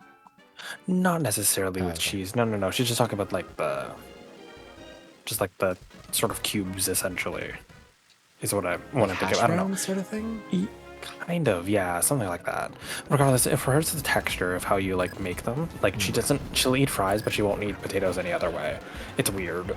Yeah, I feel it. Well, like especially because like there are some like as a kid you don't know if you don't like the food because you don't like the food or you don't like the preparation, and like most people aren't trained chefs, and especially like when you're a little kid and your parents are like trying to manage a small child and trying to cook stuff that oftentimes is pretty sensitive to like having to be done exactly right at the exact right time with the right heat and all this stuff.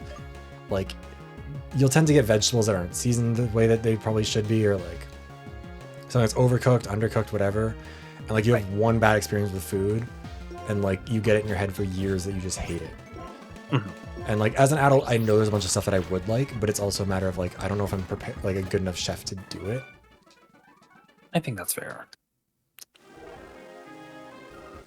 Also, I don't know the answer to the Dakaichi question. He's just always horny. But yes, Busha, that's good.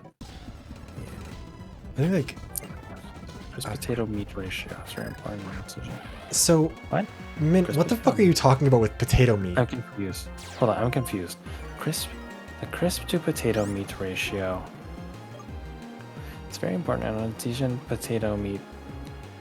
No, I What's think you need to. potato meat? Do you just mean the fucking potato? Yeah, So that's the whole potato. Do you think the outside is the potato, and the inside is the meat? It's all the potato. I thought potato meat was just like the potato mixed with like meat or something. I was getting confused. When you fry the potato, basically all. Yes. Yeah, But the it's outside. not- So basically the inside to outside ratio of crispiness, is that what we're getting at? Is that what I'm understanding from this? Are we talking about the surface area that is getting crisp? Steak wedges suck, but then the thinner the fry, the better. Oh yeah. Well, that's yeah, that's what I mostly. was trying to get with. That's what I was trying to get with my cousin because she doesn't like the thicker ones, because she likes the fries because they're thinner and crispier. My controller keeps disconnecting. I don't know what this is. Oh, that's not good. That's But yes. I understand your potato meat sentence now. It makes sense. Mashed potatoes are one of those things. Again, like they seem really easy, so a lot of people fuck them up. My dad is very particular about mashed potatoes, so I've usually always really liked them. But also as a kid, I really like ketchup because if I didn't like a food, I could use. Oh, I would put ketchup on everything. Like I didn't like. I got it in my head I didn't like gravy, which is weird because I love gravy now. But like, I would put ketchup on mashed potatoes. I'd put it on Yorkshire pudding. I'd put it on steak. I feel like meat. I feel like just about any kind of meat is fine with ketchup. Like not something you should do because like you should, like it's kind of childish. But like eating like a steak with ketchup is mostly just weird because it, well, like not like good steaks. Like it would be like relatively like neutral steaks, I guess. Like the 4-pack for $10 from the grocery store kind of steak, not like not like the like a pork traditional chop fancy basically, but steaks. just beef. Yeah. So it's basically beef, not necessarily a steak. Well, yeah, okay, but also like look, sometimes as a kid you just get something in your head that's weird. Corn, like cream corn with ketchup was another one that I liked. Not regular corn, but cream corn for whatever reason. Sometimes you get weird things in your head, like potato meat. Yeah. Sorry. Like as a I'm kid, sorry, don't hate me. there was also a recipe, quote unquote, that we'd make. That was basically just like a hot dog omelet, but we call it just hot dog, egg, and cheese. And my mom would just like chop up a hot dog and put it in some eggs and like throw in some cheese. I would eat that. That was really good. And it was also like something I honestly should keep making because it was delicious. Wait, hold on. I feel like I'm not processing. Did you say cream corn and ketchup? Is that why Apollo I did say said that, yes. Earlier. Would you care to is explain Discharge... Sorry, hold on. Is Discharge better to have than what I currently have? I have Thunderwave, Spark, and Volt Switch. And Crunch. On what? On what? Luxray. I mean, yeah, correct me. This is white people in rural Alberta. You could potentially switch out Thunderwave because Discharge has like a 30% paralyzed chance. That's why people use it. But like, also Luxray is more of a physical attacker, so you don't want to get rid of Spark right now. The main reason I had Thunderwave was just for catching Pokemon. Oh, well. So we'll just I don't think you... I mean, I can always just teach it again to either it or Rotom. Yeah, because you can just switch out Volt Switch and Thunderwave or TMs that we have anyways. Yeah, I think that's what we've been doing so far.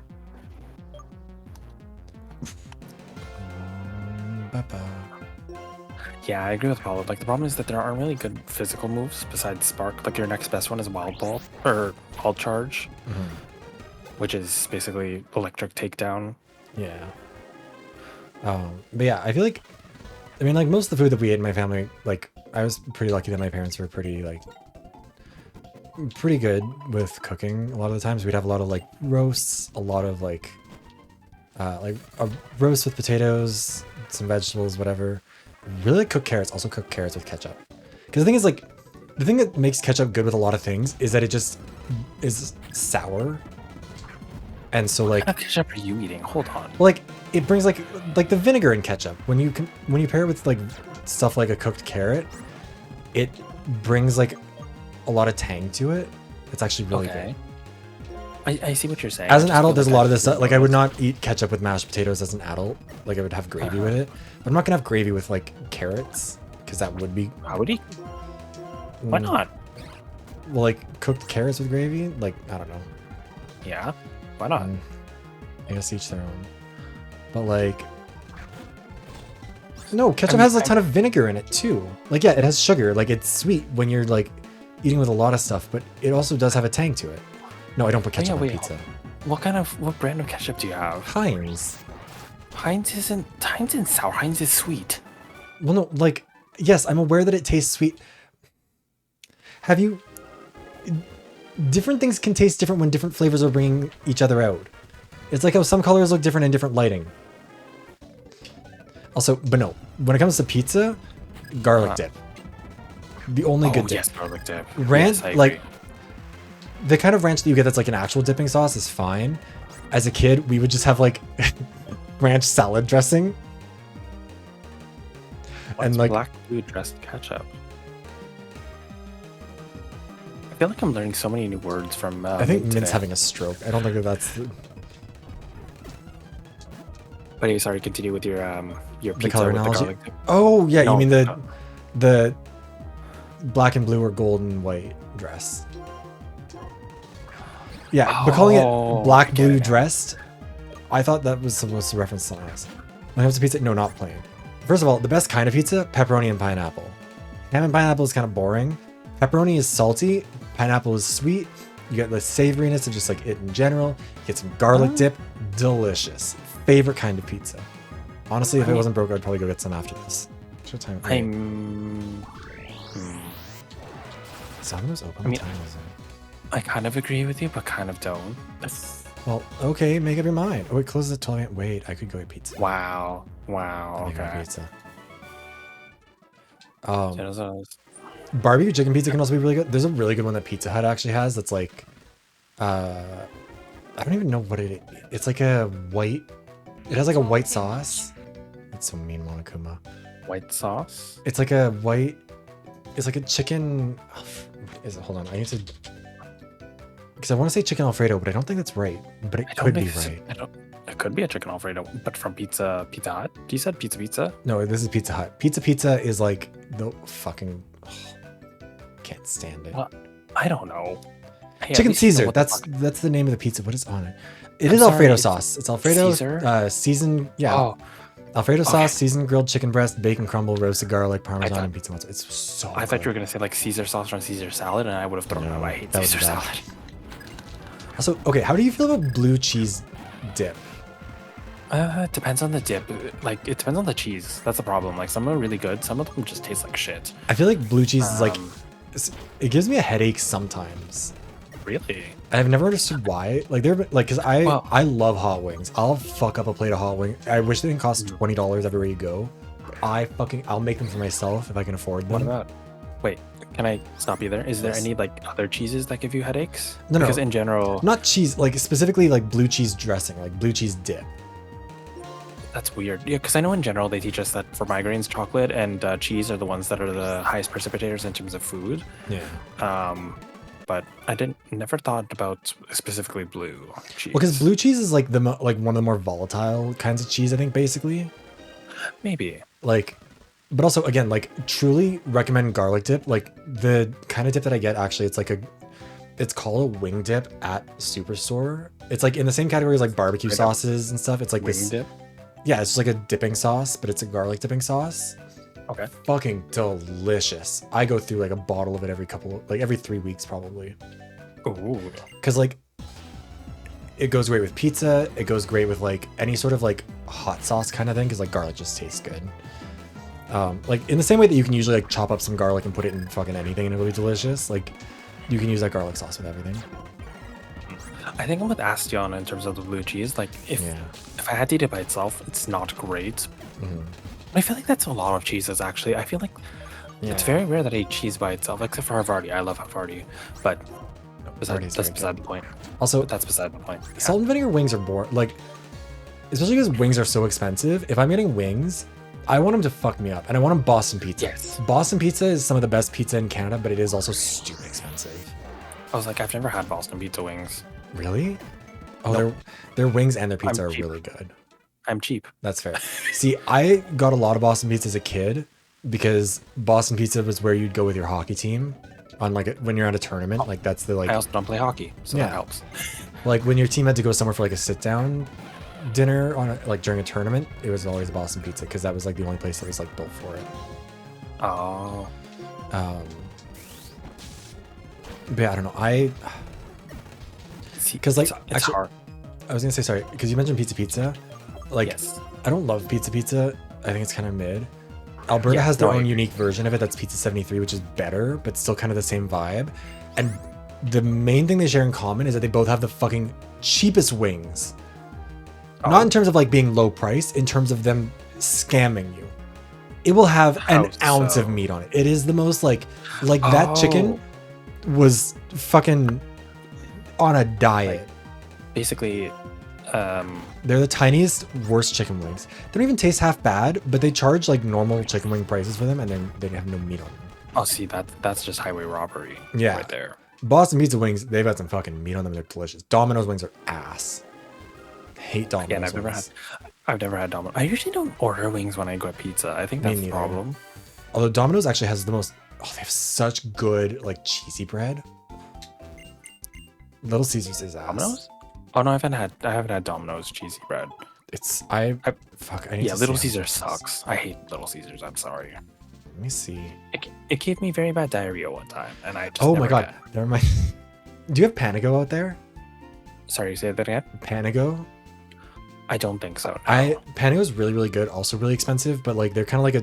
You're easily impressed. They Is, need that to follow is it a some chain or is it a brand? It is a chain, but they have like, I don't know how they're in BC. I know too. They're really really Okay. good. They're like very like fluffy pizzas. Like they're not greasy. They're very fluffy, soft pizza. But they are they're expensive and they're never good. Like on a like they're better than they're like a mix between like Domino's and Pizza Hut, but they never have a discount. Like Domino's, their base pizza prices are expensive, but if you're dumb, you're paying full price. If you just have to click on the coupons thing and it's like, here's a large pizza for like $10. But like, as a kid, these kids that I played hockey with, they were brothers. Their mom, or I guess their parents, both of them, owned like a Panago franchise. And my mom, we could never order from Panago. My mom said it was because it was expensive, but then it turned out that she just like got food poisoning from them one time, so she never ordered from them again for like a decade. Oh. But also concurrently, Boston Pizza had rats. Or like Rats? mice. Like actual rats? I think we were told they had mice, but like it was gross, and that was my mom's excuse for not ordering from them.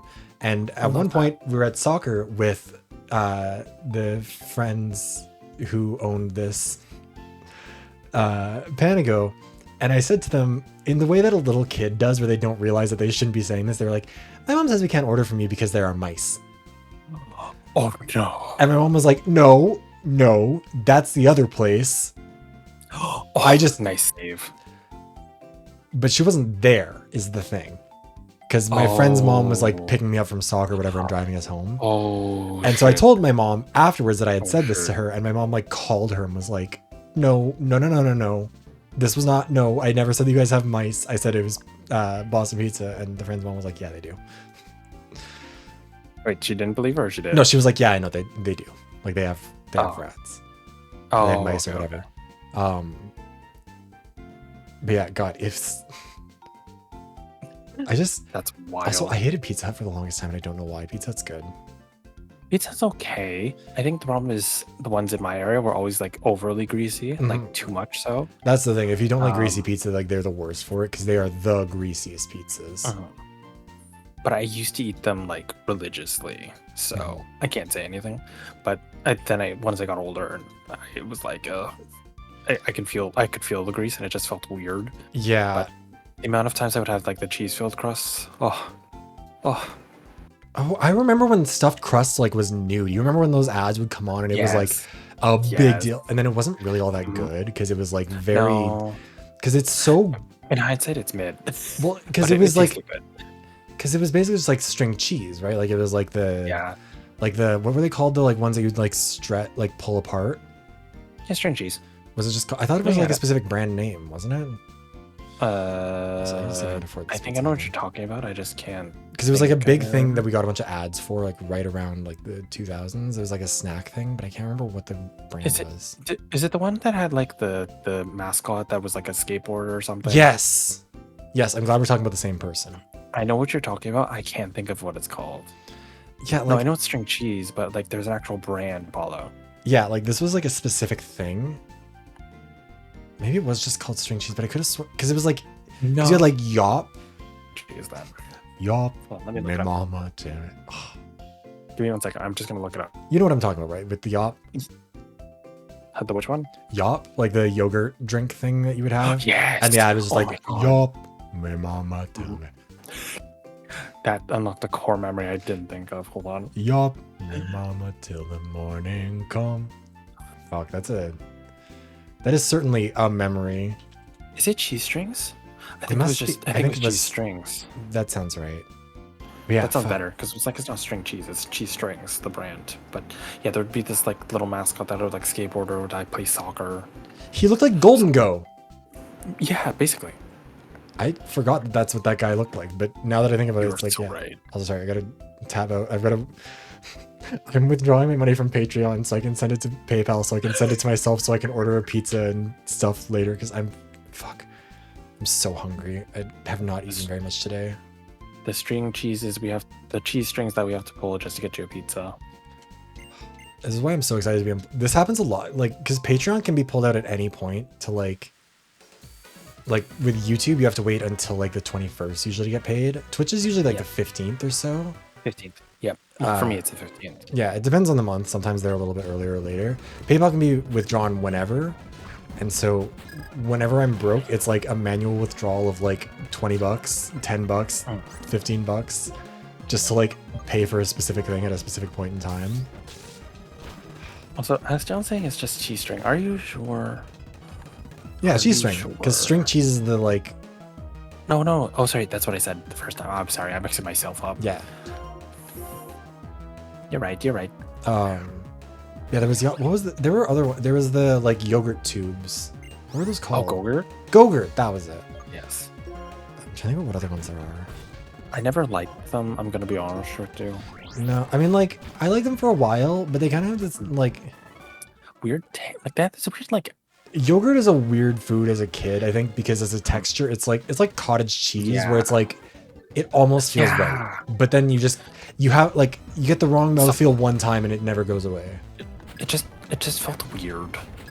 It's just a little too goopy. Yeah, I think that's the best way of putting it. Or sometimes it'll be chunky-ish, but Yeah. like not like expired chunky. You know what I mean? It's just like Yeah. Although you could freeze one and those were good. If you froze Oh, I've like never a Gogurt, very good. I remember that as a I've kid. never tried that. I mean, we would just freeze regular yogurts and then like put them like with popsicle sticks. Yeah. You know what I mean? Like that. It's basically that, but then you just get a freezy out of it instead of having to like instead of having it be like a popsicle, it's like a freezy.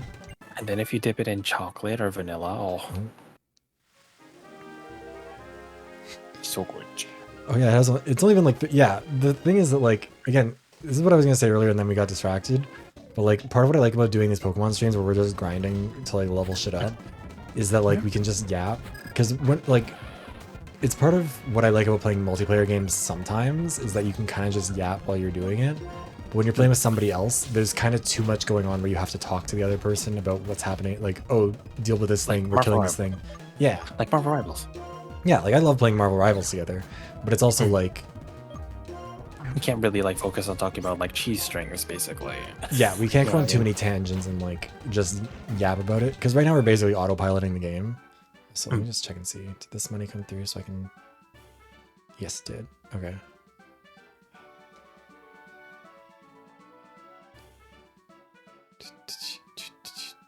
Who's messaging me at 1 in the morning? Oh, nobody. Nobody's messaging me. It's fine.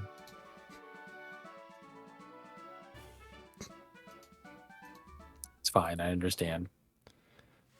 God, this piece is gonna be so. Usually I don't spring for like the. Oh shit! Wait. Do you need me to send you money? No, I don't think so.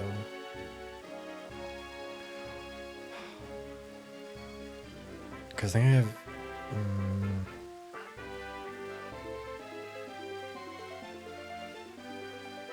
It should be good.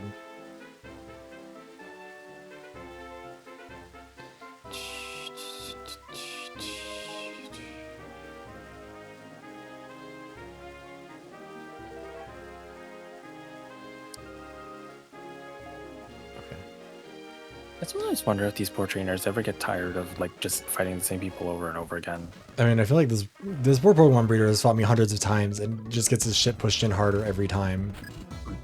So I should probably tab do you back ever- into VTube Studio. Like I sometimes wonder how these trainers even make money. You know what I mean? I don't think they do at this point.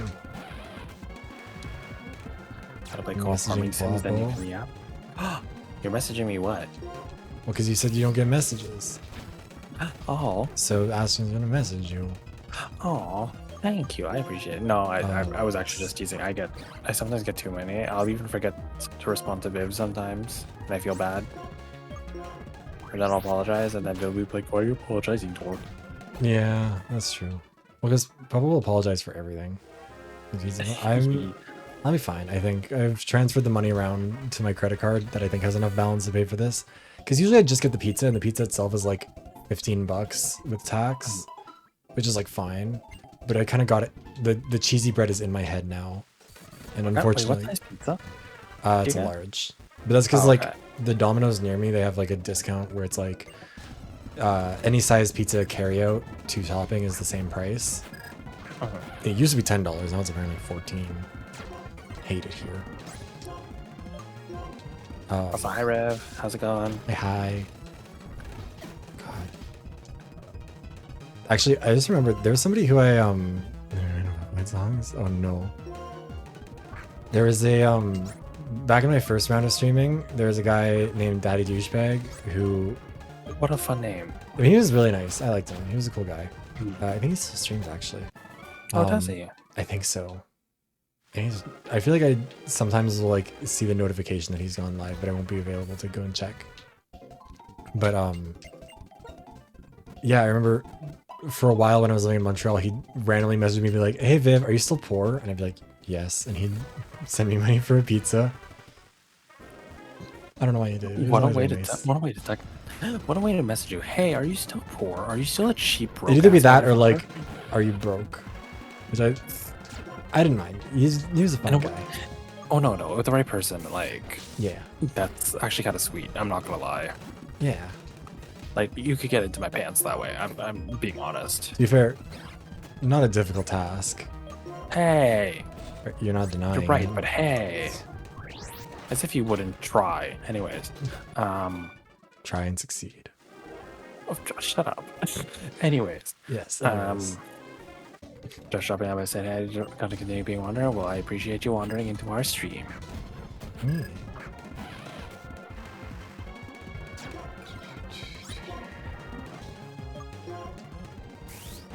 Wait, I just realized I should put that in my like Rome. Like just like A pizza? $15 thing for a pizza. Oh yeah, because I know Doodle does that with like the DoorDash stuff. Yeah. Well, I put like some gift cards for like grocery stores, I think, on there, but I didn't put like gift cards for like food, like fast food stuff, you know? Well, I mean, you could just make it generic. That's the thing, right? Yeah, I've been thinking about doing that. Although it doesn't pay out very fast. Like that's kind of the thing with like Throne is that like whenever I get money through them, it'll be like Oh yeah, it takes a while. yeah, it'll be like a week or so, I think, before it usually like is actually available to be paid out. Did you want to know like a fun fact that I found out today? Yes. So from work, apparently so our team specifically won like best team of the year or whatever. Oh my god. So we all got like a $50. Basically, it's a gift card thing. You can kind of it's called Gusto. Basically, you can just choose like which gift card you can like want to. So like Amazon, like like Skip the Dishes or whatever. Apparently, I've had multiple in the past couple years. I've claimed them. I've just never used them, and they're still valid. Oh, nice.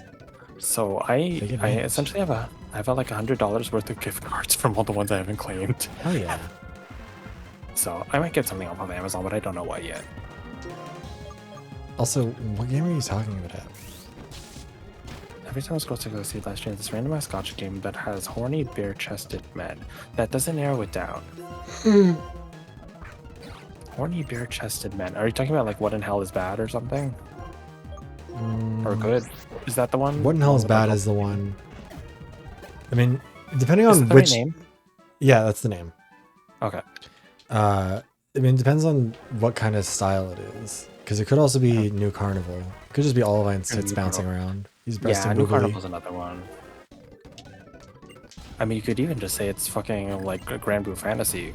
Oh, Now, yeah. and what's his name is in there, right? With his Belial? summer outfit. I can't think of his Belial, thank you. Thank you for knowing who I was talking to. Belial, the character that everyone brings up when they talk about wanting slutty men designs. Yes. Oh, there's one cosplayer that I used to follow. I want him to. I wish he cosplayed Belial because he'd be such a perfect fit for him. But I digress. I don't think he does that anymore. He's a VTuber now, by the way. Ooh, interesting. I feel like I've talked about it before. But anyways, Maybe? think no, it's not Sekai or Twisted Wonderland kind of style. I don't know which one's Sekai, but Twisted Wonderland. Okay, that cuts things out. I played What in Hell is Bad for like a couple of days, but it was just like... It's just too... I mean, I haven't played a New Carnival in forever either, because it doesn't... When you don't play a New Carnival, you just kind of burn your energy on it. Yeah. Doesn't look like Hoyoverse game either. Okay. I'm running out of bare-chested men games, Viv. I'm so sorry. Yeah, I don't know what this would be. At this point, this is mostly just curiosity, not like wanting Like at to this learn point, anything. just watch it be like Cookie Run Kingdom. No, I'm just kidding. I mean, I believe it because there are some really nice artworks I've seen of like human forms of the cookies. Mhm.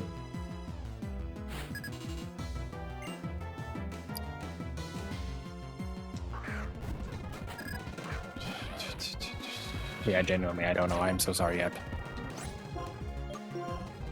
Also, No, realized- the Grand Blue Fantasy. Oh, God. I was just saying, I'm realizing it's a real mistake to have the Domino's cart open on in a side window because I'm so hungry. Oh my God, close it. Well, no, because I have to keep it open so I can order it. I'll just tab my out God. something else. Jesus Christ, Vivs. Although, also, we probably won't go for much longer because it has been 3.5 No. hours. I was gonna say, like, whenever you want to end, just let me know. Yeah, I think I'll probably try and get Twinks up to one more level and then I'll be good to go. Okay, that's fine. Also, how has Is Kaido leveled up like at all? Oh yeah, Oh. he's 57. That's not bad. Oh, Love in Deep Space might be the one. Love Deep Space, yeah. Wait, is that a gotcha? That's the one. Yeah, I don't think it's a gotcha.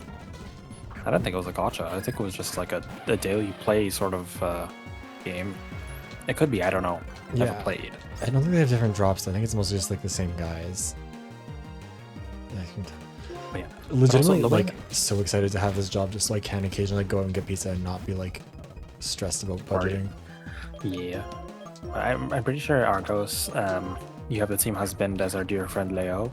So good taste, good taste. Oh my God, an ice cream time. Well, I actually don't really want ice cream right now. Like the idea of ice cream, yes. Do I want ice cream? No, I'm gonna have brain freeze and then I'll be shivering all night. No, I would love to have like a blizzard from Dairy Queen right about now. Like one of the they have a Reese's peanut butter cookie dough one. Oh, Viv, please. It's so good. I think it's like 1,000 calories for a small, but like I don't care. I'll do I'll it. share one with you.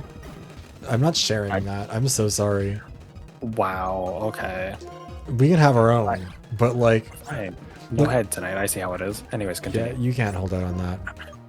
Wow. No, because you're gonna hold down on it. But anyways, what do you call it? Yeah, Blizzard sounds so good right now. Oh, Like I love Reese's anything. So like, yeah, Reese's. Oh my god. Okay, we've talked about this before, I know, but like anyone who hasn't tried them before, if you ever see the Reese's chocolate bars, like not like the cups, but like the like Oh, yeah. brick of a chocolate bar, best fucking Yep. chocolate bar is so Yeah, fucking Viv is the reason why I'll occasionally buy like the chocolate bars nowadays, and why we basically have to restock at my store. good. They're so fucking good because like the problem with a Reese's peanut butter cup is like they're not really a good size to like they're 2 bites, but neither Yes. bite is a good bite. And they're like Or the it's one chocolate is big soft. The problem is the chocolate is soft, so it doesn't feel like I'm eating a lot. So that's why if I eat all 3, it feels like I'm still hungry. You know what I mean? Like I still want more. Well, and it also feels 'cause, I'm like, just substantially. It's like 6 bites. Like it feels like you're not getting the bang for your buck. But like because there's so much more to chew on with like the hard like bar or whatever, you know what I mean? Like for me, like it feels a little bit more filling, even though technically it's not. It's also But- better. Well, I think there is more chocolate. Like there's more to Yeah. it. Like it's a heavier was like gonna say. 1 grams. But The also it's chocolate is because definitely like richer. there's less peanut butter. Like it's like a better ratio of peanut butter to chocolate. And also since it's broken up into bricks, there's more bites of it, which just makes it feel better. And if you're really feeling nice, you can share it. But I never Yeah. do. Or like, I feel like there's not that many chocolate bars that I really like love, would like go out of my way for. Like I love an O. Henry. The yeah. Hershey's like cookies and cream chocolate bars are kind of a weird one where they're like, I will always try, like I'll go and eat one, but I don't know if I'd ever say they're my favorite. Like, I'll pick them. They used to be. They used to be my favorite because that's what this one house when we used to go trick or treating would give. Like it was my favorite house. They were like a nice couple. Then they moved out. So, but like regardless, it has a special place in my heart. But you are right. It's like once you've tasted other white chocolate, I like sweeter things. It just doesn't feel as good. Like it's not as sweet. It's not as like it's a little bit too bland sometimes. At least the ones I've had. But That reminds me, there's this company that makes like, the whole thing is like ethical chocolate. ethical chocolate. Yeah, like it's like made without slavery, or at least like they try as much as they can. I can't remember the name of the company right now. They make these chocolate bars that are like, yeah, it's like a pretty famous one that does this. I think they're maybe actually from the UK. I remember one of my uncles, I think, got it for us for like Christmas, like a white elephant type of thing. And it was like a chocolate with like sea salt and caramel, I think was the flavor. So fucking good. Tony's, yeah, that's the one. Oh, never heard of it. They're just like, yeah, Tony's chocolate bars are just like, they're meant to be like, a guy did not like the amount of slavery that was in the chocolate industry, so he like made a business around fair trade chocolate or whatever. They're really good. Although I will say they're cut up in the most annoying fucking way because they're not in the brick patterns. Like no piece ever breaks off clean. Oh, that's unfortunate. Like it's like a random cut. I mean, that is pretty expensive, but they're like big chocolate bars too. But also like fuck, what was I gonna say? Oh yeah, I always put my chocolate in my fridge because I think it's because my apartment's warmer than than most homes are. But like if I leave chocolate out on the counter, it just kind of melts, but not like fully that's melts, fair. but just enough that it's like, It like loses its form. Like if you press it, it's squishy. sort of. yeah, like it's at that point where like it's not gonna like it's not soup, but like it's not gonna break cleanly. Like if you had a Kit Kat, they're just kind of falling off of each other. So I put it in the fridge, but then when it's, you know, something that's so unbreakable like those Tony's ones, it's such a pain in the ass. But yeah, also I will say my parents own, I might have talked about this once, my parents own some vending machines, so they have a lot of like snacks at my dad's shop. And usually the chocolate bars don't like pass their Best Buy dates. A lot of chips do though, so I end up with a lot of bags of like chips that are technically past their Best Buy, but like they're chips, they're fine. They just sometimes taste a little stale. But like I will still sometimes steal a bunch of chocolate from them. Like chocolate covered peanuts, I have stolen many a box of those. Or like Mars bars, which I realized I like because I kept stealing them. I've never had Whoppers before. I don't know what Whoppers are. I mean, I've had like the one from what is it, Burger King? Is that the Whopper? Like Well, that one? No. It's not. Is it Wendy's? I'm be serious. What is it? Yeah, I've never heard of Whoppers. The Whopper. That sounds vaguely familiar. Now I know even less. I feel like there might be something similar here, but they might not have the same name. Also, I feel like I'm getting delirious. I might need to call it and go You need get to go? food. I was gonna say, like, I'm good to end it here if you need to go eat. I don't mean it in terms of like frantically needing to leave. I'm just kind of realizing like I didn't realize how hungry I was until we started talking about pizza, and now it's like really hitting me of like. How Good. long has it been since you've eaten? The thing is, like, I've tried to eat more today. So like I had Uh-huh. some macaroni for lunch. I had like a muffin Okay. before we started streaming because I had to go get some stuff from the drugstore and didn't have time to like cook a full meal. But I So- also had so some you- breakfast. I ate like a proper meal for breakfast. Oh, okay. So like was gonna say, I have eaten today, but Okay. like, you know, sometimes you just get so fucking hungry, where like, especially when it's like, I find whenever I'm like really thinking about like some greasy food, Mm. like the appetite is insatiable for it, and I need it really Yes. badly. Mm. Like that's kind of how I'm feeling with this right now, and also because like I only have 40 minutes till it closes, and my car doesn't heat up very fast, and I can't see out my windshield sometimes, so I will need to like frantically defrost it in order to get there in time to pick up a pizza. And also I need to pray that my credit card will actually recognize my balance, because if it doesn't, I Oh my might be God. fucked. I will send you money if you need it. I'm so desperate for food, I might take you up on it for once. I will literally, you know, I'll do that. Yeah. Anyways,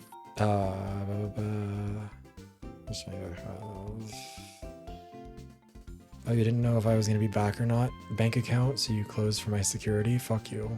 I want to look at my balance and all of my not money that I don't have. Okay. I might even indulge in a garlic dipping sauce. do it.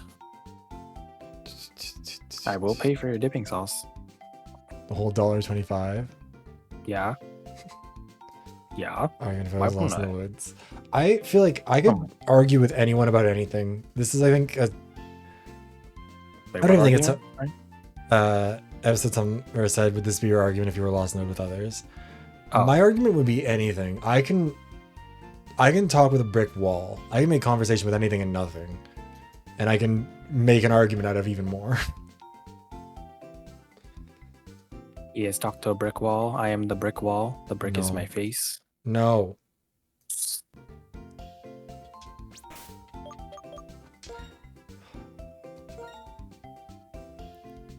Can't stand it when you do this. I'm so mean of you.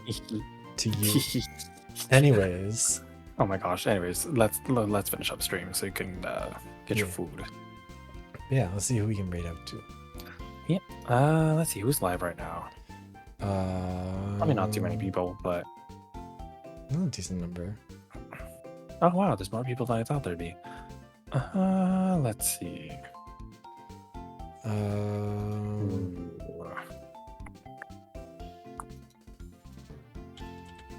Who should we raid out into? I'm sure you already have.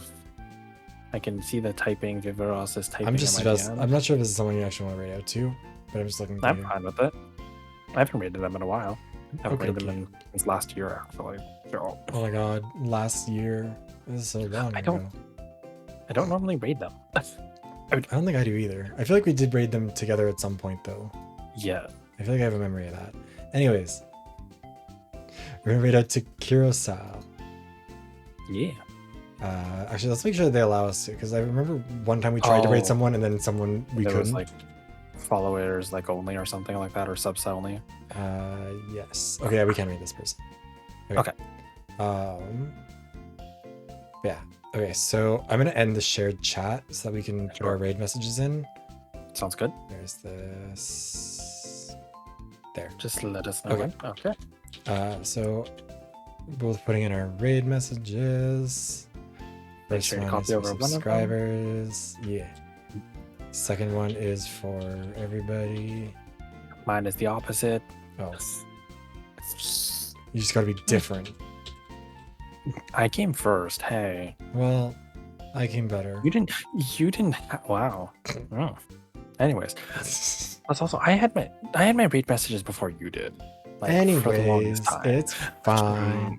Wow. Okay. Anyways, let's get. Yeah, okay. Yep. Thank you everybody for watching, whether you're here for some of it, all of it, bits and pieces, etc., etc. I'm gonna be streaming again on Wednesday. I'm doing Persona. What are you doing next, Puppo? I think on Thursday, because that was the one day you weren't streaming, so I could watch your streams. Nerd. Listen, that's how I do it. Like with you and Noodle, I try and stream on the days you're not streaming. But anyways, yeah, on Thursday I'm gonna be continuing my Fire Emblem Engage, Maddening Mail Run. We're gonna finish the rest of the DLC Xenologue, and then on Sunday we'll probably be continuing more of the Paralog stuff. So the just regular storyline, basically. Yippee. But yeah, that's pretty much it for me. Whenever you're ready, let me know. Okay, thank you guys. Mhm. I hope you had a good night, and we'll see you around Yeah. again soon. Peace out, goodbye. Hey guys, bye bye.